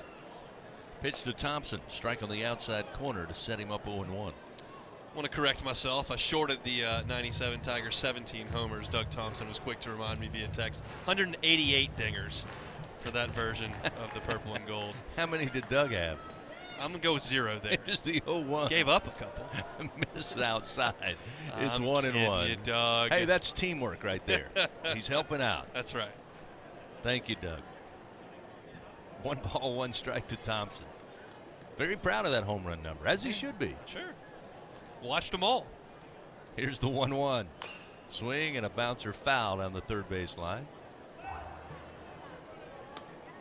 1-2 now the count to Thompson. Just got one text that just said 188. Yeah, we all knew what he was talking about. 2 outs. Here's the 1-2 to Thompson. Breaking ball called, strike 3. Nicely done by Morosis to finish the inning. But LSU gets that run back, adds another run to their lead. Back to a 3-point advantage here. Jacob Berry led off. First pitch he saw took over the top of the fence in right center, deep right center. 1 run on 1 hit. They leave nobody on. We go now to the top of the 6th. 6-3 LSU leads. Back after this on the LSU Sports Radio Network.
As we get ready to start the top of the sixth, let's pause 10 seconds. Station identification on the LSU Sports Radio Network.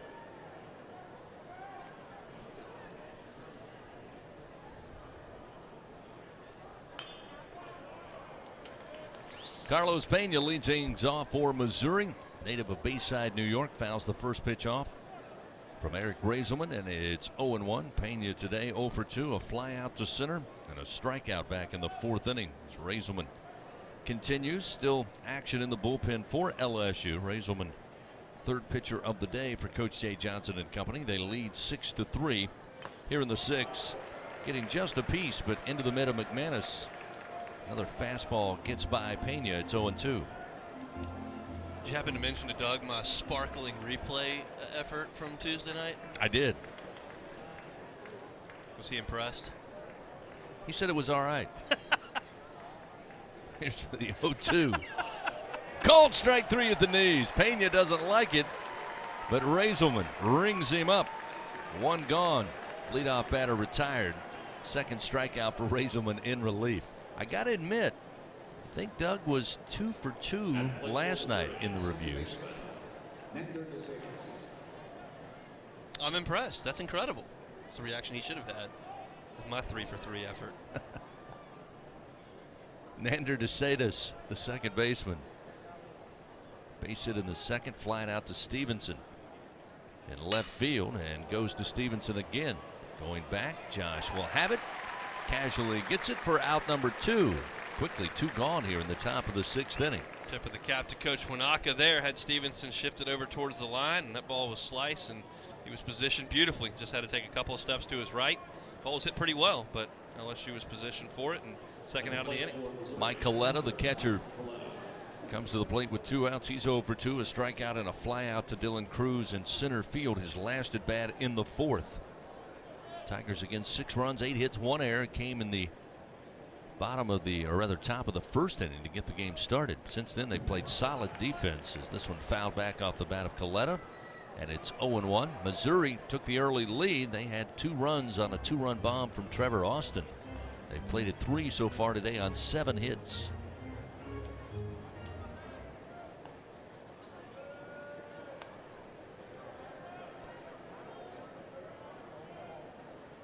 Raisman, a couple of rocks. Now the 0-1.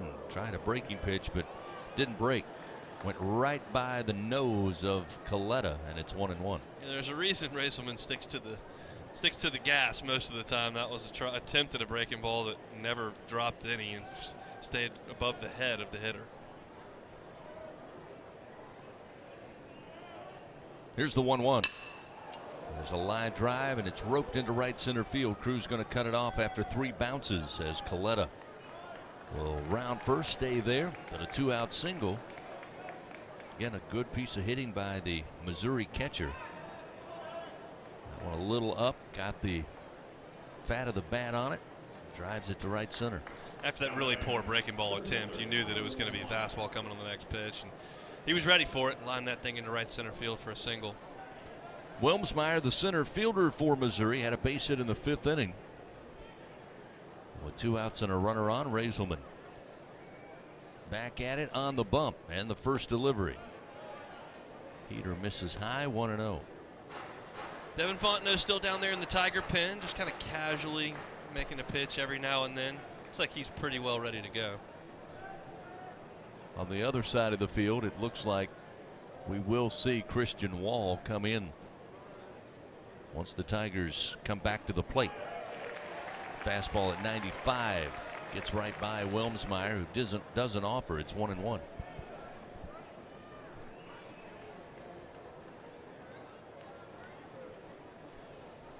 LSU held scoreless through the first 2, but they've been active since then. 2, 3, and 1 runs scored in the 3rd, 4th, and 5th.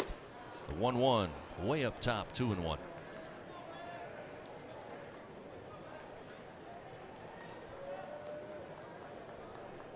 Wilmsmeyer popped up behind home plate, his first at bat back in the 2nd inning, handled by McManus. Raisman looks over his shoulder to first, but now the 2-1 to the plate. This one lofted in the air. Stevenson having to trail back, but he's perfectly placed. Goes back slightly and shy of the track, makes the grab for out number 3. So Missouri, no runs, 1 hit. They leave 1 man on. We now move to the bottom of the 6th. Your Fighting Tigers leading 6-3. Back at it after this on the LSU Sports Radio Network.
Before we get to the bottom of the 6th inning, get LSU leading 6-3. Hunt, what's the latest from across the way in the spring game? Things looking good for LSU? Things are looking good for LSU. The defense has 28 points. The offense has 24 points. Of course, that's very, very important. It appears that there was just a touchdown by Josh Williams, the former walk-on running back. We've seen all the quarterbacks thus far. Garrett Nussmeier has played. Miles Brennan has played. Jaden Daniels has played. And Walker Howard has played. But I've had a little work to do during it, so I haven't seen too much of the football action. No, we're talking hardball. Watching hardball here at the box today. Sprayed Joe Bear.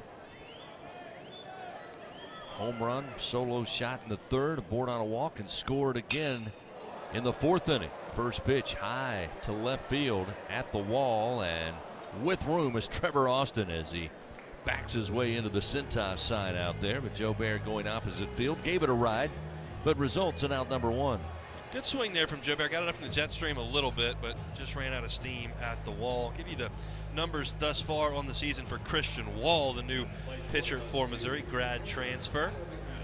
This is his 13th outing. He is 2-2 on the season with a 5.71 ERA. He's worked 17 1/3 innings, given up 19 hits and 16 runs, just 11 of those earned. He has walked 17, which is a very high number in those 17 innings, and struck out 20. Fastball is going to be predominantly his go-to pitch, and it runs about 92 miles an hour.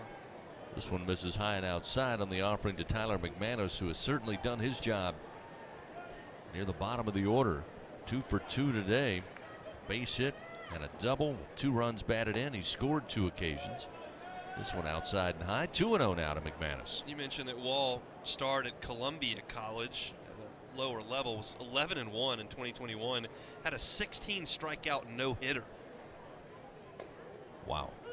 There's a strike on the outside corner to make it 2-1. Something tells me years from now he'll tell that story a few times. 2-1 delivery. McManus swings and fouls it out of play. Rotolo's foul ball and evens the count 2-2. Fans, TJ Ribs, the official barbecue restaurant of LSU Athletics, proudly serving the greater Baton Rouge area. Their famous barbecue since 1986. TJ Ribs, the reason for ribs. Hope you'll come out and join us Monday night, 7 o'clock, for the Jay Johnson Show at TJ Ribs on Acadian. This one fouled back again by McManus on a fastball from the reliever, Christian Wall. Keeps it 2-2. Coach Johnson really forthcoming. I like his candid nature. on Monday nights. He will answer every question and really thoughtfully. You don't get a lot of coach speak out of him. The 2-2 foul back into the screen, still 2-2 to McManus. I talk about that all the time with coaches. It doesn't really matter how you handle press conferences and radio shows and things of that nature. You can win a lot of games and be really candid, or you can win a lot of games and not say anything. I've seen it done a lot of different ways, but certainly Jay Johnson falls more into the pulmonary camp where you ask him a question, you're going to get an answer. 2-2 delivery. Off speed and short. Hits off the top of the plate. That'll fill the count now to the Tiger catcher. I tell this story all the time. Back when I was covering LSU football, I asked Les Miles, so how's PJ Lonergan looking? 3-2 misses high and outside for ball 4. McManus earns a 1-out walk as Wall offers up his first base on balls in relief. We're all sitting with bated breath. What was the answer? So it was on a Wednesday. I said, well, is he, because he had been hurt, I said, well, how's PJ? Oh, he's practicing, looks great. No worries. He didn't even travel to Knoxville that week. He was so hurt he didn't even travel with the team. I said, all right, I'm done asking injury questions to the coach. He's clearly not going to give me any answers. Josh Stevenson will bat again in the 9 spot. Strikeout victim looking in the 3rd. He grounded out to the shortstop his last time up. That'll swing on the first offering from Wall and send it back into the screen. 0-1.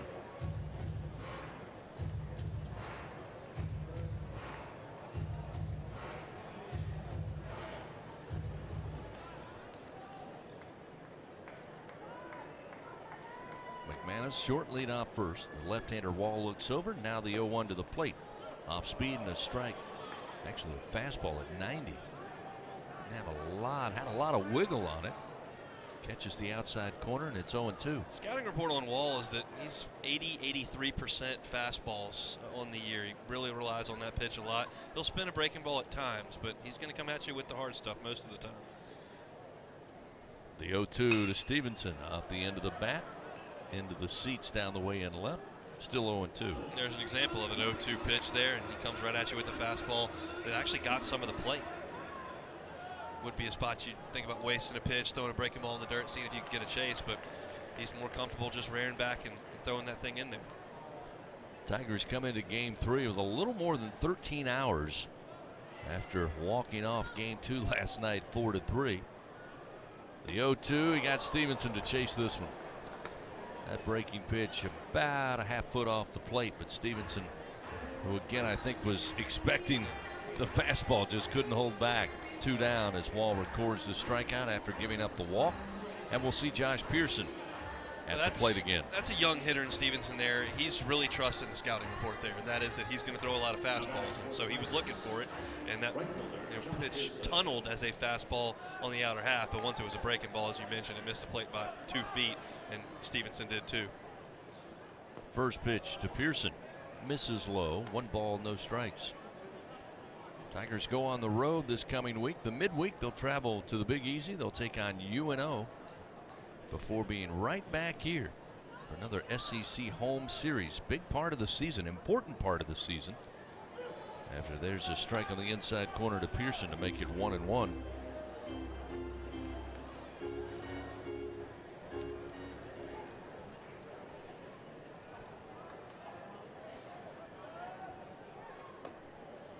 Pitch sails outside to the left-handed hitter. It's now 2-1 to Pearson. LSU and UNO 6:30 on Tuesday. And then, as I said, back here at home in SEC play, taking on a very good Georgia team. Friday, Saturday, and Sunday. 2-1. Off speed and a swing and a miss. It's now an even count, 2-2. You mentioned a very good Georgia team. I've been monitoring Jonathan Cannon, who is one of the best arms in this conference, but he's been down the last couple of weeks, has not been used. I haven't heard whether or not he's expected to pitch this weekend. He did not pitch last night against Alabama, but he may next weekend, and that'll be a tall task for LSU if he does. Swing and a miss. Pearson down on strikes. And Christian Wall gives up a walk, but it doesn't hurt him. He comes back with a couple of strikeouts and ends it for LSU in the bottom of the 6th inning. So the Tigers now will head to the top of the 7th, still leading over Missouri 6-3. We'll be back with more after this on the LSU Sports Radio Network.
Tigers lead Missouri 6-3 here in Game 3 on Saturday.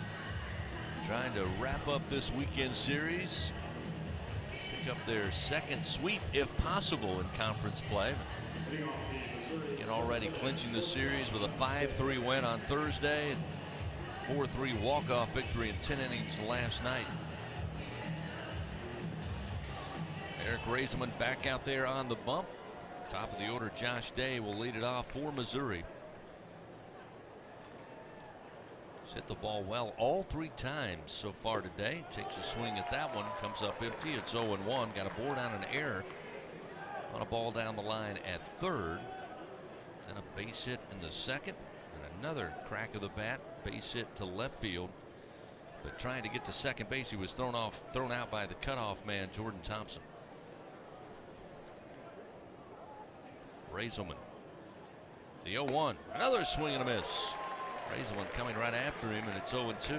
You're speaking about Day there. He's just a really, really good player. I don't know that this Missouri team is very good, but he's an excellent player. He's a good defender at shortstop and does a great job at the top of this order, creating some havoc.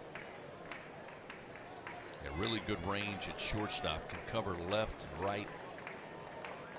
Good arm, and seems to always get the glove on the ball cleanly. Setting up outside McManus. Here's the 0-2.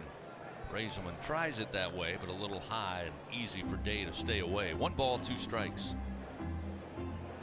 Riley Cooper has joined Devin Fontenot down there in the Tiger bullpen. LSU trying to find a way to get 9 more outs.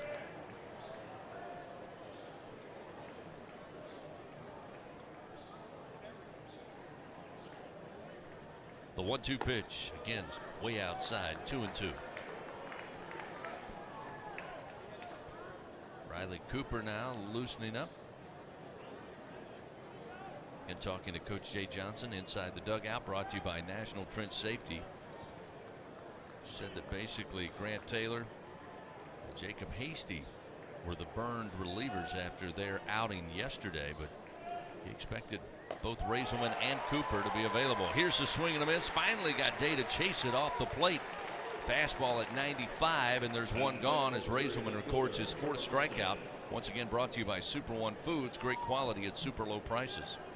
Just a great pitch there by Raisman. That ball is probably an inch or 2 off the outside corner, but it's too close for Day to take it, and there's nothing much he could do with it. Swings right through it. We'll give a shout out, by the way, to Travis Roy, who works with strength and conditioning for this baseball club and has for many years. And Jay Johnson says that Travis does a great job. They communicate with his pitching staff. They're able to keep guys healthy and ready to go. They keep the pitch count down around 30. That means they can throw the next day. We've seen Cooper do it. We've seen Raisman do it.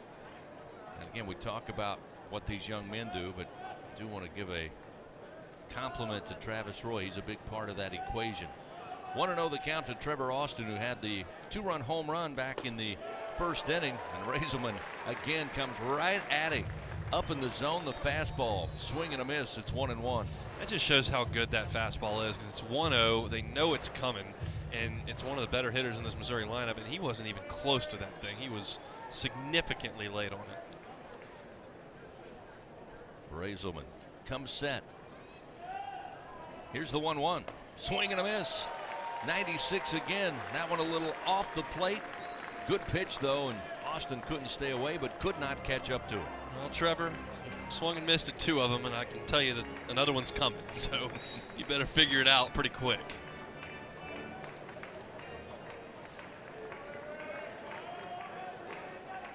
Raisman. Look out with a 1-2 count. Austin awaits the pitch. Missing outside, this time down in the zone, and Austin easily able to avoid the 96-mile-an-hour pitch. It's 2-2.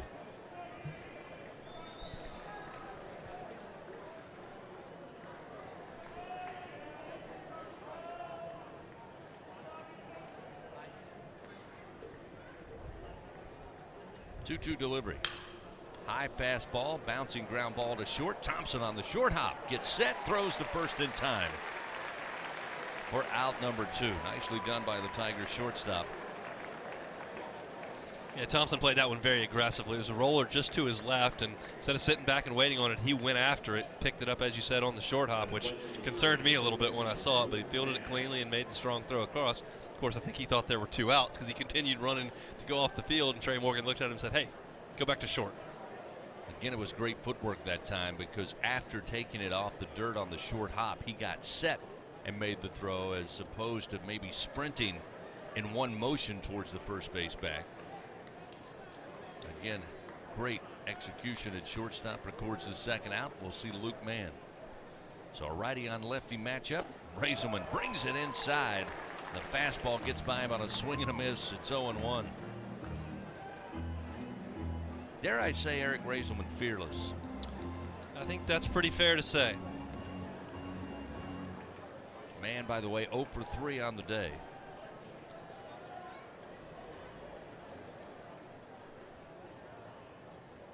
Three for 12 in the series.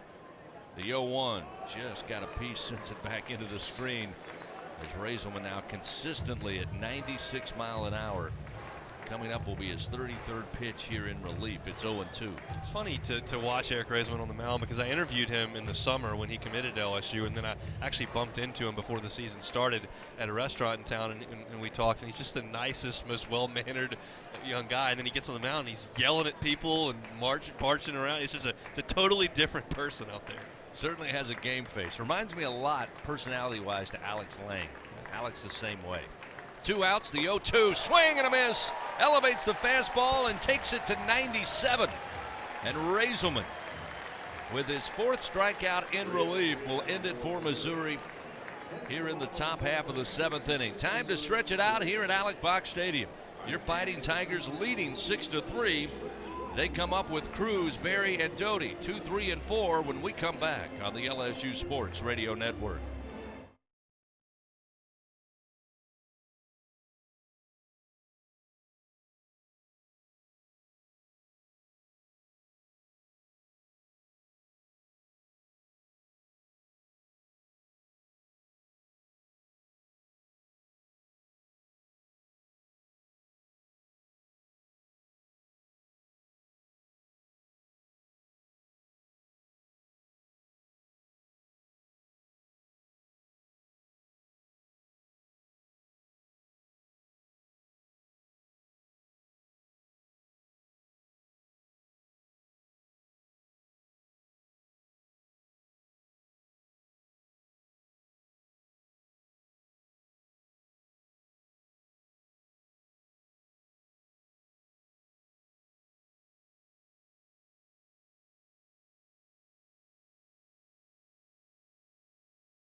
LSU comes to the plate in the bottom of the 7th inning. Festive atmosphere here at the box. Tiger fans enjoying the game currently with LSU leading 6-3.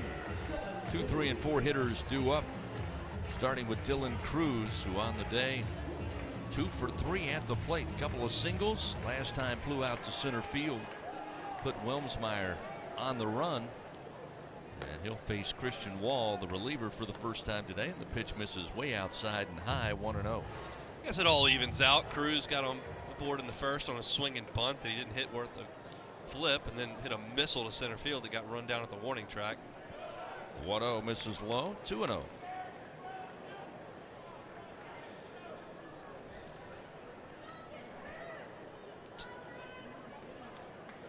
Wall. Pitch is high and inside now. 3 balls, no strikes.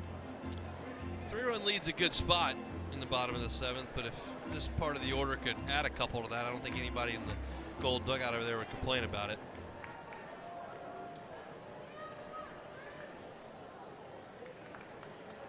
Wall winds. The left-hander fires. Dillon taking all the way, and it's a strike belt high, 3-1.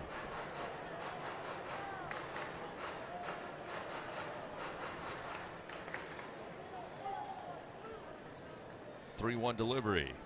Swing and a miss. That one just a tad up in the zone, but Cruz went after it with a vengeance. Comes up empty, 3-2. Don't see that often from Cruz. Hitters count 3-1, got the pitch he was looking for, and just swung right through it. Payoff delivery. In the air, off the bat to right center field. Pena coming over, Wilmsmeyer coming over, and eventually the center fielder, the captain of the outfield, makes the call, and Pena breaks off to the right. Wilmsmeyer makes the play, one away. It was like the right fielder, Pena, had a very good beat on that one. He was looking up, kind of drifting, and looked a little unsure of himself, and the center fielder came over and bailed him out. Fans H&E Equipment Services, the official construction equipment partner of LSU Athletics. Remember, for all your rental needs, just call 877-700-RENT or visit HERentals.com today. Jacob Berry now with a left-handed hurler will bat from the right side of the plate. Last time up, took one off the top of the wall in right center, just right at the batter's eye, to give the Tigers a 6-3 lead. Getting that run back, they surrendered in the top of the fifth to Missouri. Also had a base hit in the third. He's had another great weekend at the plate. Pitch from Wall misses inside, evens the count, 1 ball and 1 strike. Still waiting on the first right-handed home run from Berry this year. Well, the wind conditions certainly conducive to that at the moment. The 1-1, big swing, but just puts it foul into the screen behind the plate. 1-2, he falls behind. Can you name the last Tiger to hit a home run from both sides of the plate in a game? I'm just guessing, but I remember it happening, so I'm going to go with it. I'll let you go ahead and let everybody know, and then we'll see if Twitter can verify. The 1-2. It was in Nebraska. Misses outside, 2-2.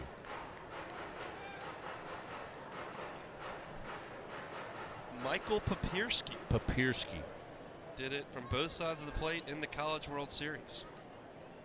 The 2-2. Swing and laying back on it, fouls it out of play down the line in right. Bertolo's foul ball keeps it 2-2. Boy, he had a heck of a performance down the stretch that year, and certainly into the regional, super regional, and also in Omaha. The 2-2. This is high to Berry, 3-2. It was reminiscent, I think, a lot of, Gavin Dugas was great all last season and showed the power, led the team in home runs, but I thought he and Thompson down the stretch at the plate, big difference for LSU, getting them to the supers last year. Papierski, in a lot of ways, able to do that when he was fully healthy there in that 2017 season. That one fouled down the line, still a full count, 3-2. Kind of a forgotten man on a team that's got Greg Dykman and Kramer Robertson and Cole Freeman. 3-2, hammered back into the screen as Berry continues to battle at the plate.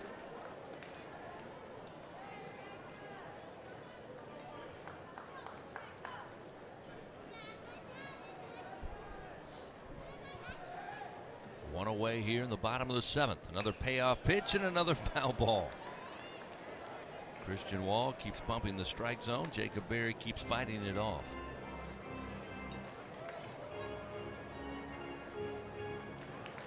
Always a good sign in your at bat when the ump has to ask for new baseballs. It means you spoiled a lot of pitches. Another 3-2 off speed, and another spoiled pitch down the line, foul at third. Making its way to that Missouri bullpen, and they've yet to get a glove on it. 3 of them missed it. Now they'll just pick it up.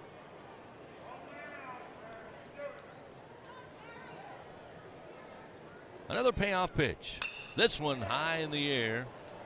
Down the line in left, giving chase is Austin, but again it will go into the stands, out of play. And so Berry is destroying the supply of new baseballs here at the box.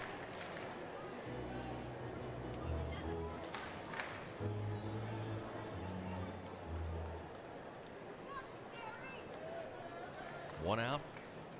The 3-2. Off speed, up and in. Ball 4. So Berry wins the battle gets aboard with 1 out on a base on ball. Second offered up by reliever Christian Wall. And now Cade Doty will get a chance to swing the bat. Cade today 0 for 2. Did earn a walk back in the second. The MO on Wall is that he will walk guys. I mentioned he had 17 walks and 17 in the third innings coming into this outing, but that one wasn't really his fault. He hammered away at the strike zone for 5 or 8 minutes and finally succumbed to Berry. First pitch to Doty, and on the hands, jams him. Little soft fly ball into shallow left center. Wilmsmeyer again putting on the Jets. The center fielder gets under it to record out number 2. Wilmsmeyer covers a lot of ground out there. That ball was, as you mentioned, off the fist of Doty and just kind of floated into the outfield. Wilmsmeyer darted over there and made the play standing up. So we'll see Trey Morgan. Morgan 0 for 2 is hit by a pitch. 80th time the Tigers have been hit this season. Also a couple of flyouts going opposite field to left. First delivery way outside from Wall. 1 ball, no strikes. Jason Kelly, the pitching coach, at the beginning of the inning when LSU came to the plate, made a trip down to the bullpen and just now makes his way back to the dugout, having a discussion with the crew out there. And opposite field off the bat, Trey Morgan finally gets it down into the alley in left center. Just now being picked up at the wall. The throw coming in home. Berry slides in safely, and Trey Morgan delivers the RBI double to make it a 7-3 LSU lead. He's been wanting to go to left field all day. That time lines it up into the left center field gap. Again, couldn't be cut off by Austin or Wilmsmeyer. They had to chase it to the wall, allowing Berry to be sit in, rounding third. That's vintage Trey Morgan there. Loves to use the opposite field. Did so there. Ripped that ball that was up in the zone a little bit into the gap in right center field, left center field. Got all the way to the wall. And you know, something that doesn't get brought up. Jacob Berry can pick him up and put him down a little bit. He was over at first base and scored relatively easy on that double into the gap. I was watching him run the bases. He runs pretty good. And obviously that's a huge insurance run there for the Tigers.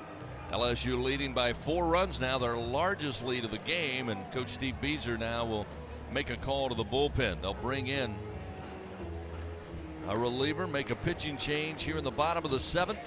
Powered by Sunshine, your hometown John Deere dealer in Louisiana. The Fighting Tigers lead 7-3 with 2 outs. Trey Morgan at second base. Will continue after this on the LSU Sports Radio Network.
Bottom of the 7th inning. LSU extending their lead, their largest lead of the day. It's now 7-3. Missouri elects to call to the bullpen once again. Austin Cheeley, former Blue Raider from Middle Tennessee State, will take over for Missouri. The right-hander comes in.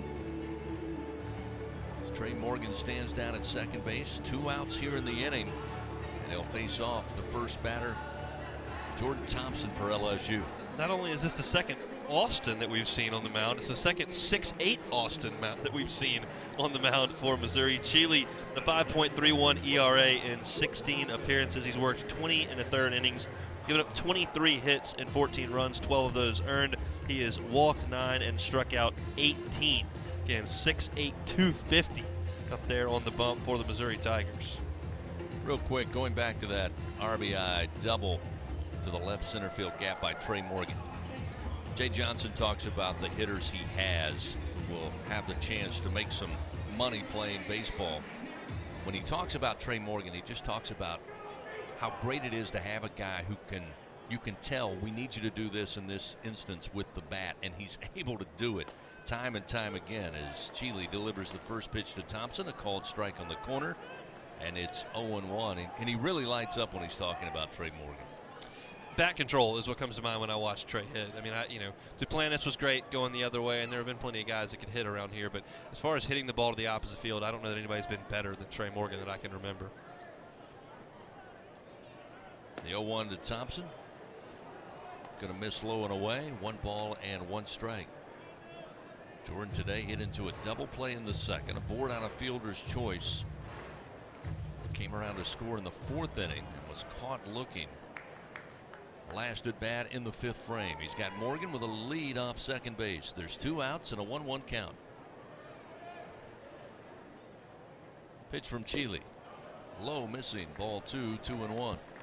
It's a heavy 89-mile-an-hour fastball there. Just a lot of sink from big, tall man in Chile.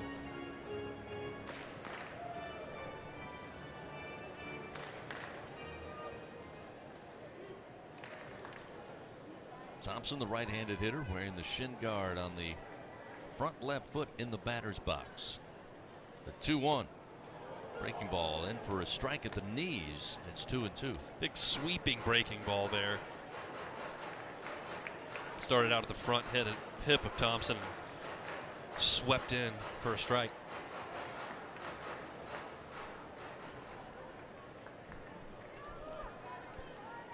Chile comes set. From the belt, the 2-2. Popped up down the first base line. Foul territory. Montgomery calling for it, and a couple of steps in foul territory. He'll have it for out number 3. However, LSU adds to their lead. 1 run on 1 hit came from Trey Morgan, bringing in Jacob Berry. The Tigers now lead 7-3. We head to the top of the 8th inning here in Game 3 on Saturday. Back with more after this on the LSU Sports Radio Network.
A reminder, fans, when the Tigers win, you win. Enter promo code LSU50 the day after an LSU baseball victory, and you'll receive 50% off your online order at papajohns.com. Torrin Montgomery leads it off, and Raisman Again, trying for the breaking pitch. It did not break to the right-handed hitter and caught him in the side.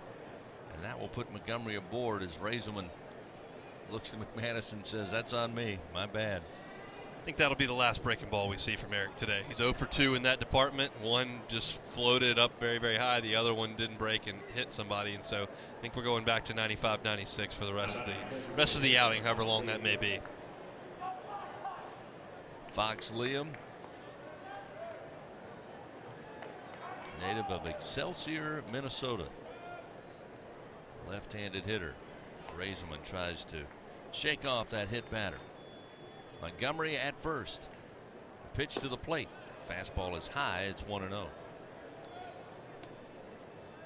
And Cooper and Gervais throwing down in the pen for LSU.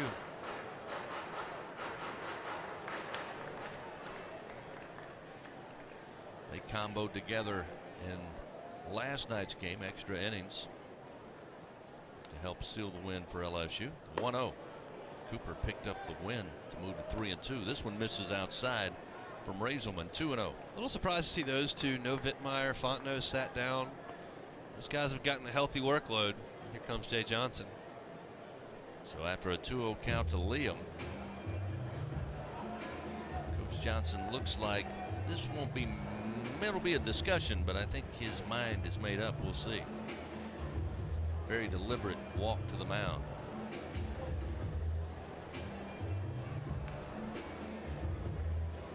Raisman so far 2 2/3, 2 hits given up, no runs, 4 strikeouts, no walks. Did hit a batter to start the top of the 8th here. They're still talking it over. Gervais comes on. We may have the tallest pitcher counterparts in SEC history. And they will make a call to the bullpen. Let's see.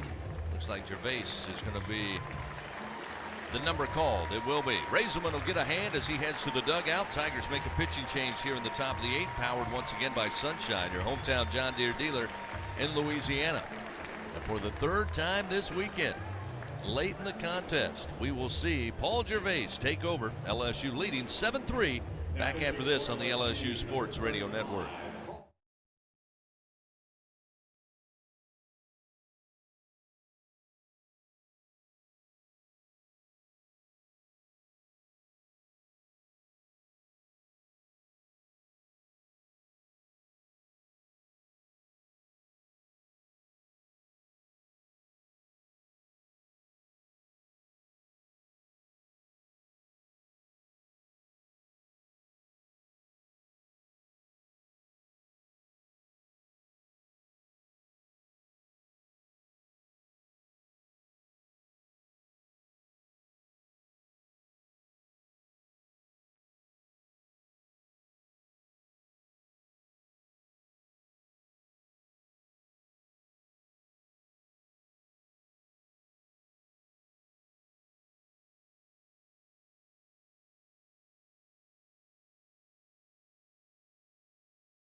Right-hander Paul Gervais takes over for LSU in the top of the 8th. His Tigers leading Missouri 7-3.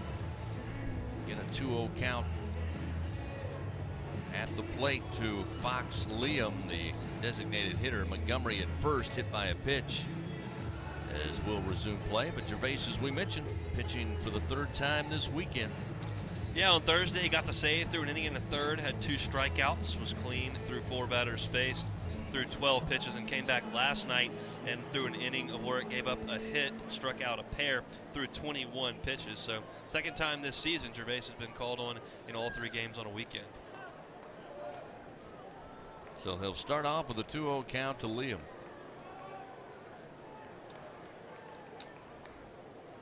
Right-hander fires inside and low, 3-0. How about this for a celebrity star sideline visit? Joe Burrow, Justin Jefferson, Thad Moss, Clyde Edwards-Helaire, and Michael Divinity all making an appearance over at the spring game. Derek Stingley there as well.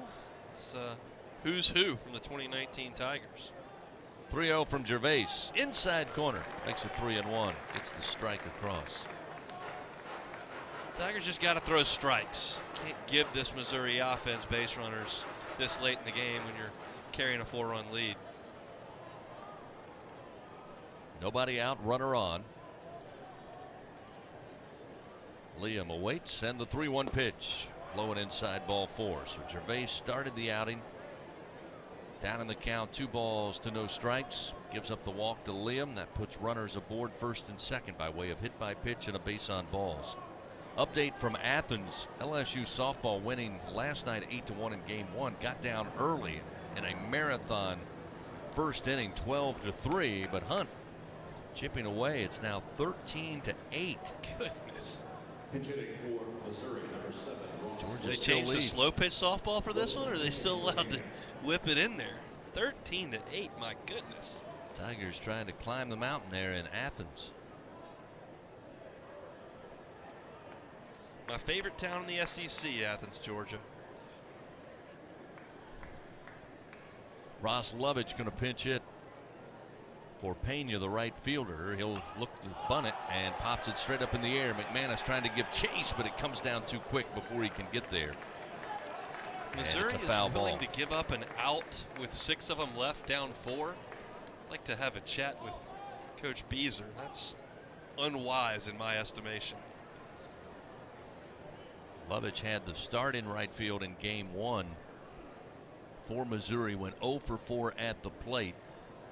Came in to pinch run for Pena late in last night's game, but called upon here to try to do something. Attempted to put down a punt, fouled it straight up. Luckily for him, it falls harmlessly behind the plate. Here's the 0-1, looking to be swinging, and the pitch comes inside, gets away from McManus, just barely missed Lovich, and now runners will advance second to third. So if the idea was to lay down a sac bunt initially to advance the runners, luckily for Coach Beazer, he will not have to do that, as the wild pitch will allow them to get both in scoring position. This is exactly what you don't do with a 4-run lead. Hit a guy, walk a guy, and throw a wild pitch, and let a poor offensive club just take charity from you. McManus calls for time, as I don't think they were quite on the same page there, at least where the location was. It looked like McManus completely surprised, trying to slide to his right to the left-handed hitter. Look at McManus out there taking charge, but really instructing Paul Gervais, looking up to the big guy. Straight up. One, he's on the mound. And he's 6'11". Love to have a picture of that. So, powwow over with. 1-1 the count. Gervais ready to step back up on the bump. Tigers have pinched the corners. Morgan and Barry, if the ball's hit right at them, can check the runner. If it's anything into the middle infield, they'll take the out at first base if possible. In the air to left field. Cruz coming over on the track, has a little bit of room, makes the grab, but well deep enough to tag up for Montgomery. He will come in, make it a 7-4 ball game. Also advancing Liam, now 90 feet away at third base with 1 out. Couldn't have gone better for Missouri. It could not have. I didn't peg Dylan Cruz as a center fielder when he showed up on campus last year, and they made that move for a couple reasons before the season started. He's plenty capable out there in center field. That was a long run. Wind pushing that ball away from him. He tracked it down, looked easy. DeSatis, the second baseman, takes the first offering outside from Gervais, 1-0. Now Morgan retreats at first base, so only Barry in for the Tiger infield. Pitch to DeSatis, fouled off towards the third base dugout. Evens a count 1-1. The second baseman for Mizzou, 1 for 3 today. His base hit came back in the second. velocity down a little bit for Gervais, as you might expect. 91 is where that fastball's been sitting. We've seen 94s from him this year. 1-1 delivery. Check swing, foul ball, 1-2. Now 95 on that offering. Found a little extra there.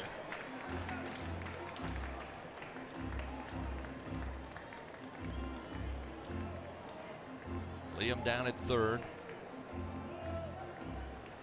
Missouri already cutting the lead 7-4. Sac fly RBI off the bat of Lovich. The 1-2 from Gervais. Looking for that outside corner, just missed it. Again, DeSatis stays away in a wise decision, dangerous decision by Missouri's second baseman, but he puts his fate in the hands of home plate umpire David Brown and lives to swing again. 2-2 the count. 2-2 from Gervais. Hammered foul towards the seats and right. Still 2-2. Fans, visit your local Kubota dealer. See why Kubota is the #1 rated reliability under 100 horsepower tractor in the US of A. Visit LSUKubotaDealers.com for your nearest Kubota dealer and test drive a Kubota.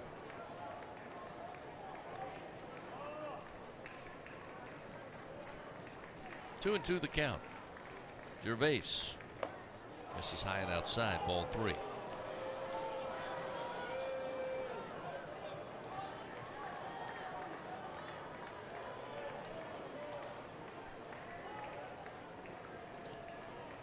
Runner at third, 1 out.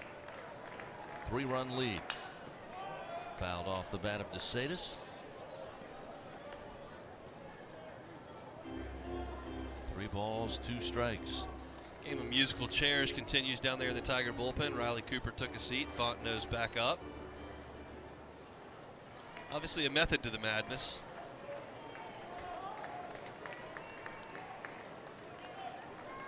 Another payoff delivery, and this is going to hit the batter. DeSatis takes it in the back. Lower back. Second hit batter for Missouri here in the top of the 8th inning. And with 1 out now, runners on the corners. Again, not the way you scripted up to start the 8th with Raisman and now Gervais.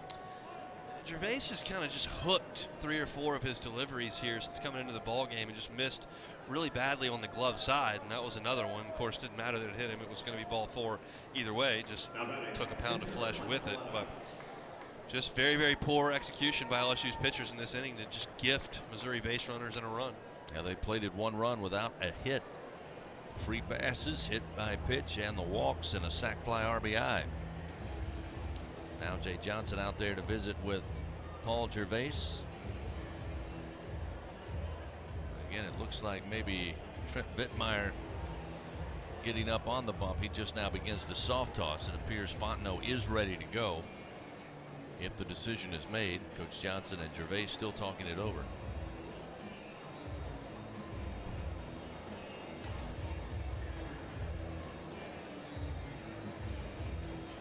David Brown, the home plate umpire, going to try to render a decision here from Coach Johnson. He's already got the paperwork out, but there'll be no change. So Gervais will stay on the mound. He lobbied positively on his own behalf. And with 1 out, runners first and third, and a 7-4 LSU lead. Crowd trying to lift up Gervais a little bit here as Mike Coletta comes to the plate.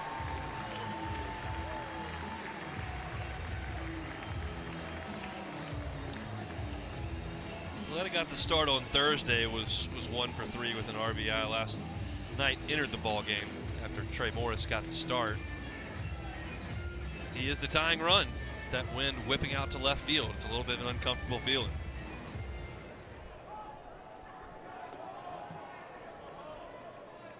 Liam at third. DeSatis hit by a pitch at first base.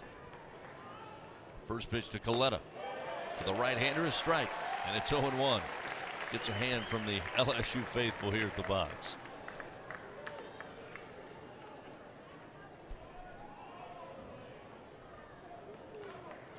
A Bronx cheer there as the batter from Flushing, New York, steps in. Different borough. The 0-1 hit foul towards the seats in right. Oh, what a grab. Young man with the glove takes it right out of the air. He'll get a hand as well. He deserves it. He's proud of that. That's why you bring the glove. Dad, can I bring the glove? Absolutely. High fives all the way around.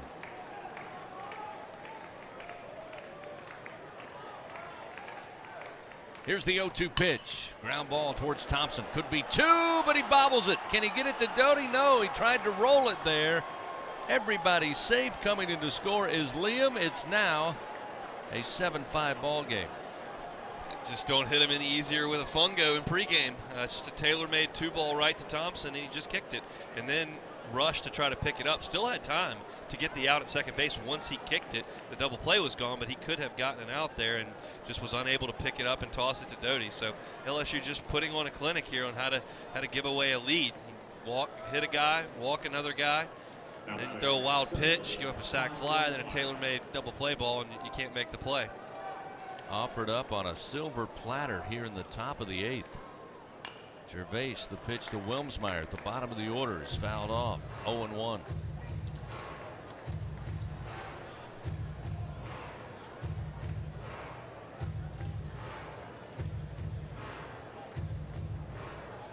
Second error of the ball game for LSU defensively. And it keeps hope alive here for Missouri. Now down just 2 runs late in this one. Gervais will fake a throw and turn back. Look to second. DeSatis now safe at second base. Coletta able to arrive safely as well on the air. The 0-1 hammered to center field. Coming in, Cruz will have to take it on the short hop. He holds on to it, comes up firing. Everybody's safe again. Now the base is loaded for Missouri with 1 out. That and was a 2-run lead. That was almost a disaster. Cruz, that's a really tough play. The ball was hit very hard. He had to come in on it. He got a pretty good read on it, but then got into no man's land where he knew he wasn't going to be able to get it and had to find a way to block it up. Kind of dove and smothered it. That could have skipped under him and rolled all the way to the wall, and I don't know when somebody would have picked it up. He was able to knock it down, so everybody just advances 90 feet, but LSU has created quite a situation here with their poor plays. So now 2 runs in for Missouri. That was the first hit of the inning. And they've made it a 2-run LSU lead, 7-5. And Jay Johnson this time out there. And we'll see. Looks like Fontenot will get the call. So the pitching change made. Gervais gave it all he had through 3 appearances this weekend. But now they'll ask Devin Fontenot to get this inning over with. Pitching change powered by Sunshine, your hometown John Deere dealer in Louisiana. Give you Devin's numbers. Get back to it here at the box. 7-5 LSU leads. Missouri threatening after this on the LSU Sports Radio Network.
Tiger fans, show off your team spirit here at the game or even while you're at home. Visit Cox.com/Tigers. Take a selfie with your favorite Tiger. Cox, where LSU fans 24/7. LSU running into trouble, giving up some gifts in the top of the 8th, and Missouri taking full advantage. Down 4 runs coming into the frame. They now have plated 2 runs on just 1 hit. A couple of walks, a couple of hit batters, base hit to center field. And it's a 7-5 LSU lead. Devin Fontenot, the veteran right-hander, coming in trying to put out the fire. Senior right-hander making his 15th appearance of the season. He has gone 17 1/3 innings, allowed 19 hits, 12 runs, just 7 of those earned, walked 8, struck out 20. His ERA as he steps to the mound, 3.63, and he inherits a world of trouble with the bases loaded and just 1 out. Missouri has the top of the order. Josh Day coming to the plate. He's 2 for 4, the shortstop, aboard on an error in the first inning. Came around to score on the Trevor Austin 2-run home run when Missouri took an early 2-0 lead. Since then, base hit in the 2nd, another base hit in the 5th, and a strikeout victim in the 7th frame. Bases loaded for Missouri with 1 out. Breaking ball offered up by Fontenot, fouled off by Day, right side, and it's 0-1. Not the guy you'd love to see come into the mound with the bases loaded. Josh Day, the leadoff hitter here for Missouri, having an exceptional season, hitting .329. Runs very well, so it'd be tough to double off, too.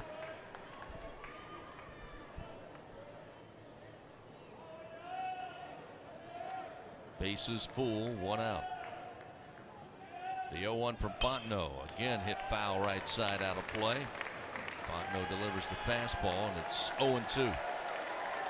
Devin attacking the zone early. I wouldn't give Day anything too good here. Try to get him to chase that slider off the plate and down. McManus got to do a good job of blocking it up if that is the call. But I'm not getting any of the plate here against Day when I've got an 0-2 advantage. DeSatis at third. Frost a pinch runner at second base. Wilmsmeyer plenty of speed at first.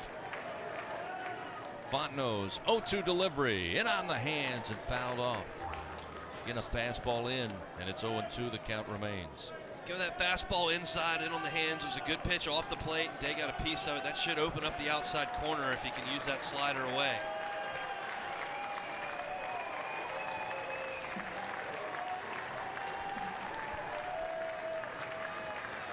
Day, the right-handed hitter. Fontenot, the right-handed hurler. Devin kicks and fires the 0-2. Swing and a miss. Elevated the fastball.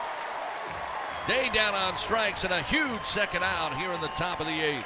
That's just a veteran knowing how to pitch. Just a great job of climbing the ladder there. The velocity wasn't through the roof, just 91, but he placed it up around the letters, and Day could not get the barrel to it. Huge strikeout for Devin Fontenot, that tying run on second base. Now comes Trevor Austin. Again, the 2-run homer by him in the first. Caught looking in the 2nd inning. Base hit with an RBI in the 5th inning and grounded out to Jordan Thompson, his last at bat in the 7th. Bases remain loaded. LSU leading 7-5. With 2 outs, Fontenot deals, and the breaking ball over the plate. Called strike 0-1. Started Day with a breaking ball. Day was ready for it. Took a hack. That one there, Austin decided to pass.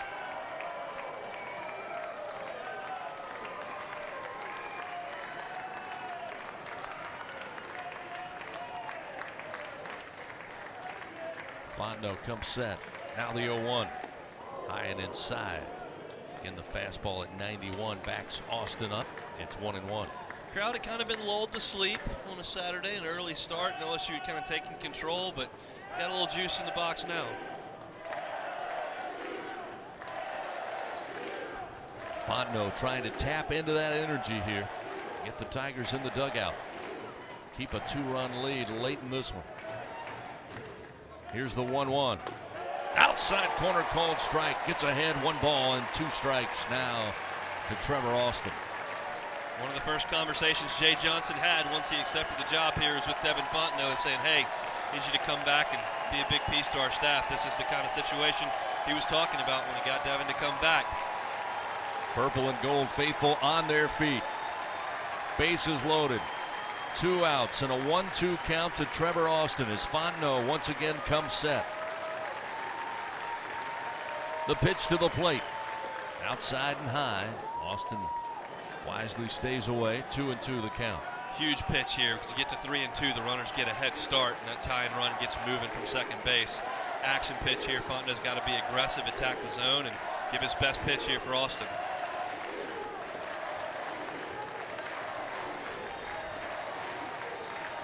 Two and 2 the count.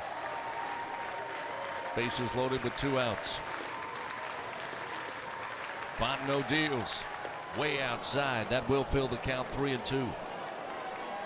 Start the merry-go-round here. Everybody will be moving. First base, second base, and third base. Crucial for LSU's infielders to just knock the baseball down if they get to it. Once again, the drama thickens late in the game, with LSU leading 7-5 here in the top of the 8th. Missouri with the bases loaded. 2 outs and a payoff pitch on its way.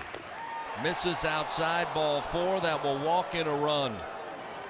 Tigers lead by 1 run now, 7-6, and the free passes by the Tiger bullpen here in the top of the 8th have been deadly. Fontenot's 2 fastballs prior to that didn't sniff the plate, so he decided to go with the breaking ball there, which he has thrown for a strike a couple times since entering the game, and it just missed on the outside corner. That's a really good take there, and one that most hitters would have offered at, but no such luck for the Tigers, and they have really self-inflicted a lot of damage in this inning. Jay Johnson again on his way out, once again to the mound. And he's got the left-handed hitter Luke Mann coming to the plate. Riley Cooper would be the natural thought, and it will be the call. So the Tigers make yet another pitching change here in the top of the 8th inning, now leading by a lone run, 7-6. Riley Cooper's job, come in, find the 3rd out. We'll find out after this on the LSU Sports Radio Network.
Find the answer, find the final out. He'll face off against Luke Mann, lefty on lefty.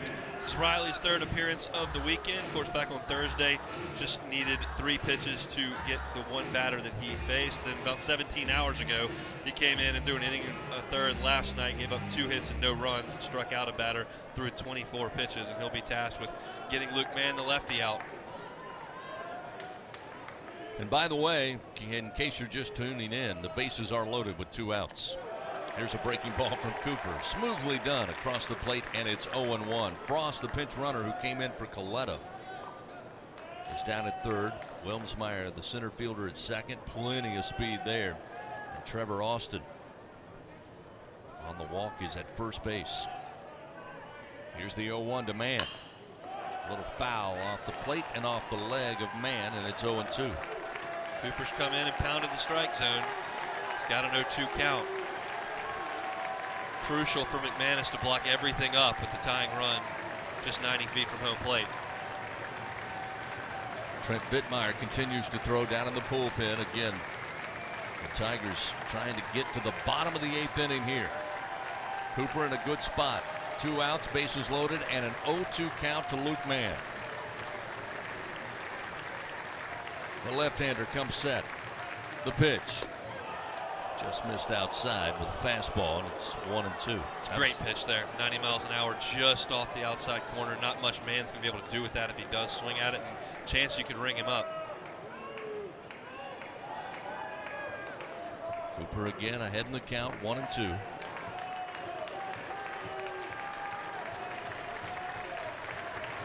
The pitch to the plate. Again, the fastball low and away. Evens the count, 2 balls, 2 strikes.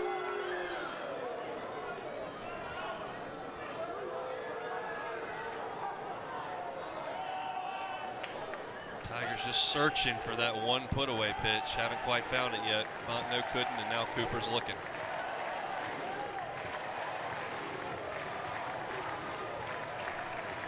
The 2-2 sails away. Breaking ball again off the plate, and Mann happy to let it go by. Feels the count 3-2 in a 1-run game, 7-6. LSU leads. Finally went to the breaking ball there, and it wasn't all that close. Swept off the plate, so you would have to think he's going to come back with a fastball here, and Mann knows that as well. Going to have to locate it well. Again, bases filled, 2 outs. Cooper looks in, now comes set. Time called as Mann steps out.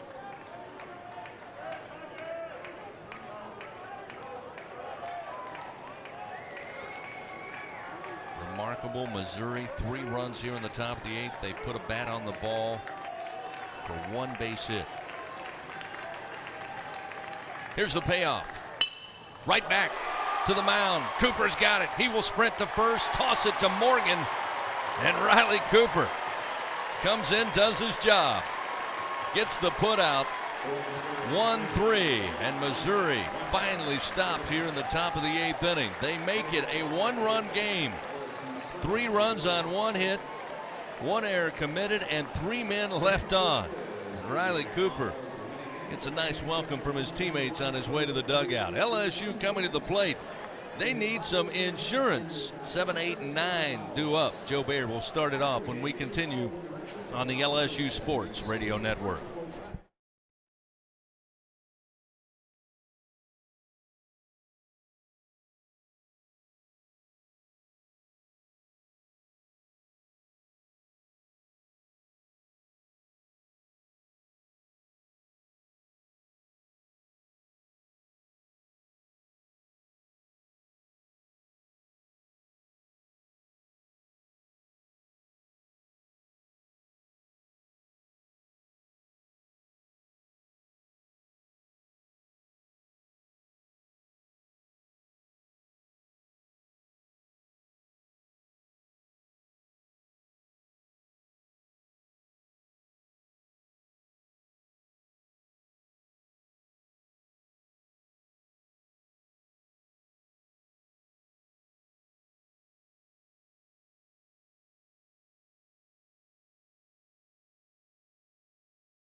Well, if you've come back to join us, it's now 7-6. LSU led 7-3 not too long ago, but 3 runs in the top of the 8th have tightened this one in game 3. As Braden Joubert leads it off for LSU in the bottom half of the 8th inning.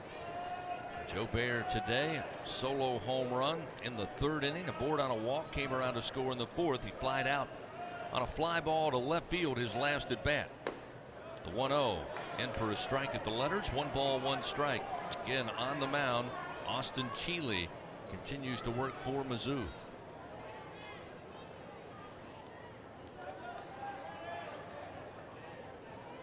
Joubert readies the bat. Chile, the 1-1 to the plate. Hit in the air to right center field. Wilmsmeyer, though, with room, well shy of the track, gets under it for out number 1. Not a bad swing there from Joubert. Hit that into the teeth of the wind. So just a routine fly out, but he's seen the ball much better this weekend, which is a welcome sight. You know what you're going to get from Barry, Cruz, and Morgan, and Doty. He's more of a variable. He can get white hot or go through some real struggles, and it seems like he's coming out of those struggles we just saw and maybe has a hot streak in him. Update from Athens. Into the 4th inning. Georgia 13, LSU 9 in an absolute score fest in game 2 of that series. Tyler McManus now to the plate. Tyler today 2 for 2, also aboard on a walk last time. As Chile misses high with ball 1. Lovich, by the way, takes over in right field defensively for Missouri. Came in for Pena. 1-0. Breaking ball. Again. Breaks in. Comes right towards McManus. Breaks in over the plate. And it's 1 ball and 1 strike.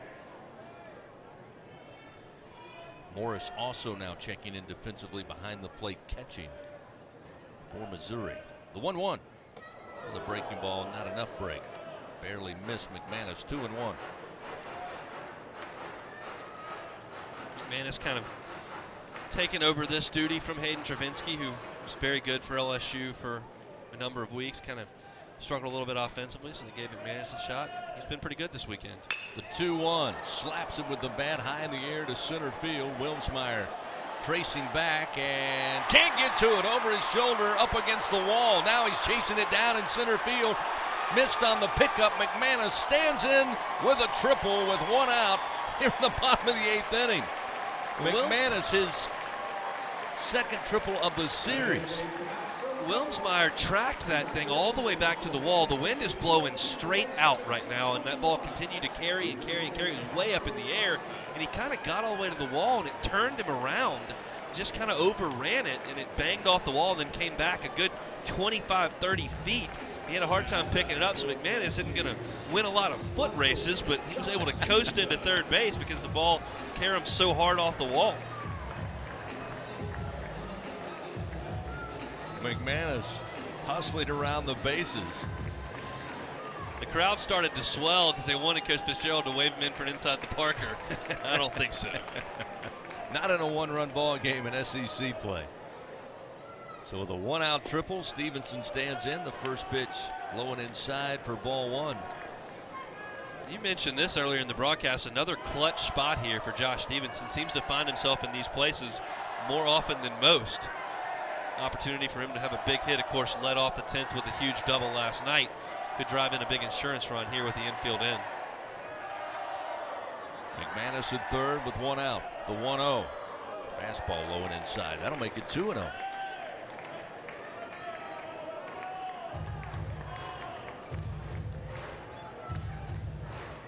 Should say 2nd triple this week for McManus. Stands down at third here with a 2-0 count to Stevenson. The pitch, swing and a miss.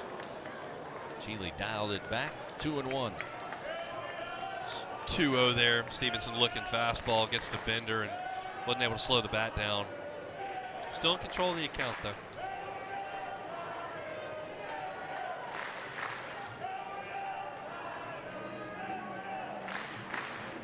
Infield, of course, playing in here with 1 out and a runner at third. The 2-1 to Stevenson. Swing and fouled off the end of the bat. Third base side. 2 balls, 2 strikes now the count. Fans finding healthcare shouldn't require extra innings. That's why Our Lady of the Lake makes it convenient to fit care into your busy schedule. Learn more at olrmc.com/video visits. Proud to be the official healthcare provider of LSU athletics. Last night took 10 innings. LSU trying to make sure it only takes 9 today. The 2-2 misses high and outside from Chile. That'll fill the count to Stevenson now. Pressure back on the Missouri reliever. Missouri seized a little momentum there in the top half of the 8th, scoring those 3 runs. If LSU could get an insurance run here, it would really take the air out of their balloon for the 9th. 3-2 pitch, ground ball, handled at first by Montgomery. He will look McManus back to third, apply the tag to Stevenson. 4 feet in front of the first base bag, and there are 2 gone. So the infield playing in. Able to record the second out. And we'll see Josh Pearson led off top the order for the Tigers here in game 3, as he did on Thursday in game 1. He's 1 for 4 at the plate. Had an RBI single for LSU in the 4th inning.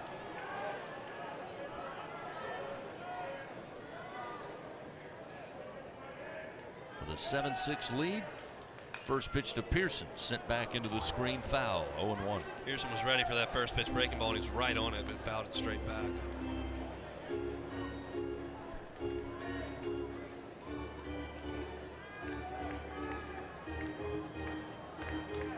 McManus with a 1-out triple stands at third base. Infield again now with 2 outs. Playing regular, maybe a little deep in the middle infield. And on a strike to Pearson, he falls behind 0-2.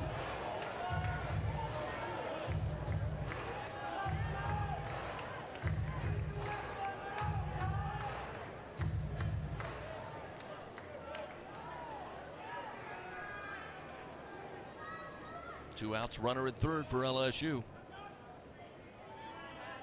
McManus desperately wants to come home. Here's the 0-2. Hammered up the middle, base hit. There it is, Pearson. Another single with an RBI. McManus scores, and the Tigers now make it 8-6. That was a huge at bat from the freshman. Saw a couple of tough breaking balls there. Saw another one and just laced it. Buzzed the tower, and I do mean tower, of Chile, who's 6'8". Took him to the ground. It was about 6 feet 9 inches off the ground, right over the top of his head into center field for a huge insurance run with 2 outs and 2 strikes. Big time at bat by the freshman. Yes, indeed. Another 2-out RBI for LSU. Again, now leading by 2, 8-6, and we'll see Dylan Cruz. Chile's first offering. Misses low and inside for ball 1. Dylan today, back-to-back singles in the first and third. Won a swinging bunt in the first inning. Then hammered a ground ball left of second base in the third. A couple of flyouts after that to center field in the 4th and 7th. The 1-0, breaking ball in for a strike from Chile. It's 1-1. Coming up, we'll update you on action around the SEC. We'll have a final rundown of the scoreboard and schedule before we wrap up on the Fighting Tiger 10th inning show. Runner at first, the 1-1 stays away, and fastball misses out, 2-1.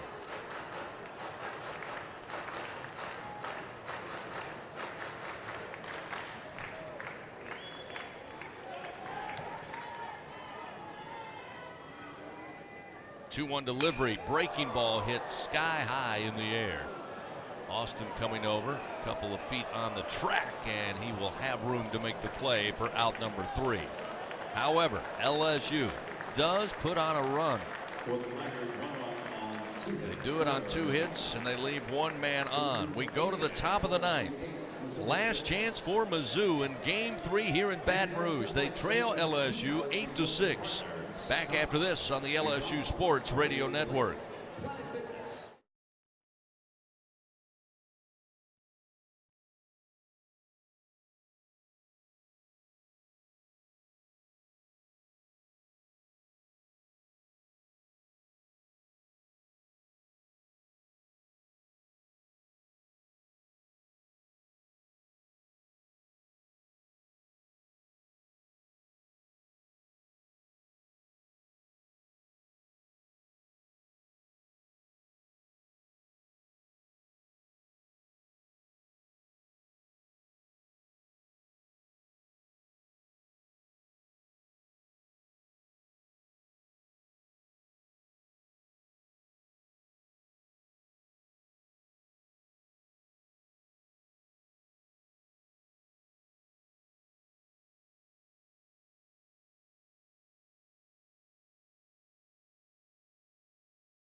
LSU looking for 3 outs here in the top of the 9th inning. They now lead 8-6 here in game 3. Riley Cooper back out there.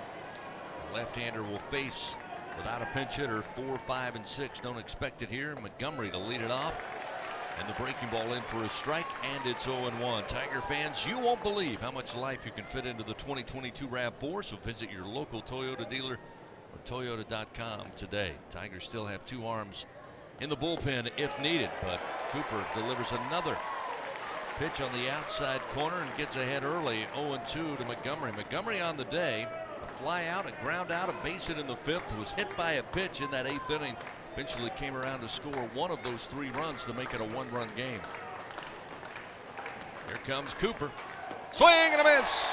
Off speed, Montgomery off balance, and he's down on strikes. Riley Cooper with the punch out.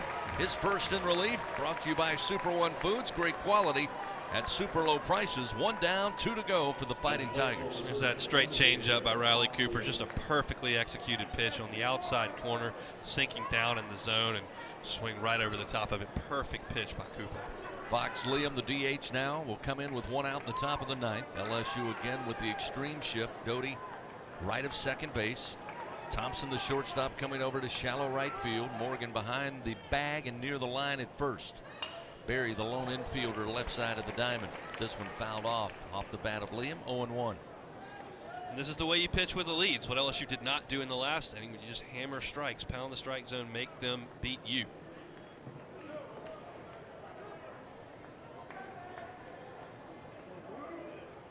Taking some time is Liam.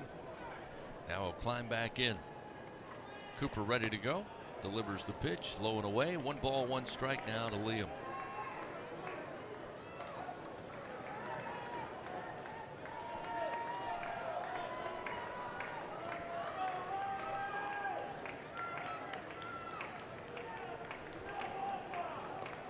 Cooper, the 1-1 to the plate.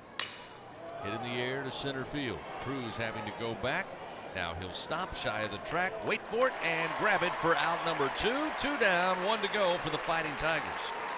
Tigers on the verge of their second sweep in 2 weeks. Would be huge. Get this win over Missouri, move to 10-8 in SEC play with 12 games to go. Ross Lovich batting for the 2nd time, came in late, pinch hit for Carlos Pena, the right field, and assumed the right fielder's position there in the bottom of the 8th inning. Had the sac fly RBI in the 8th as Cooper fires down the middle, but maybe high. It's ball 1 according to home plate umpire David Brown. Got a little ahead of myself there. It's all right. Looked good from here too. The 1-0 foul back into the screen. That'll even it up. 1 ball, 1 strike. Tiger corner infielders way in, expected potentially drag bunt from Lovich. 1 ball, 1 strike. Cooper fires, ground ball down the line, but right of first base foul. And now it's 1 ball, 2 strikes. Cooper ahead in the count, and once again, Tiger fans will get on their feet. Top of the 9th inning, LSU leading 8-6 over Missouri. Slam the door, Riley. Here's the 1-2. Just missed the outside corner. And Cooper with the fastball was leaning towards the dugout, thought he might get it. Evens the count 2-2. Our camera's showing Jay Johnson down there in the dugout, and he is grinding. With 2 outs, the 2-2. And staying alive, Lovich sends this one foul into the seats and left. Still 2 balls, 2 strikes.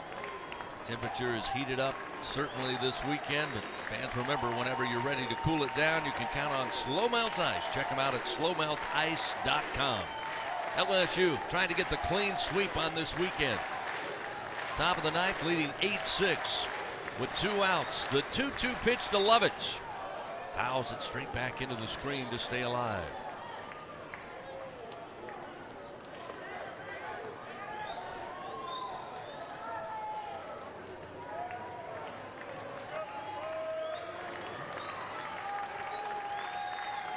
They'll re-rack it here.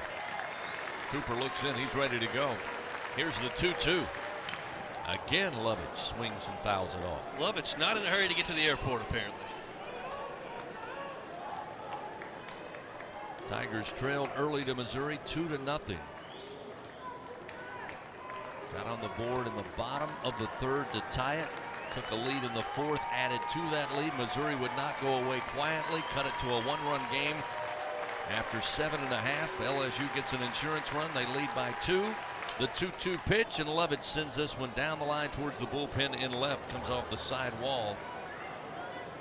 Again, Lovich enjoying his time here in Baton Rouge. I got dinner reservations.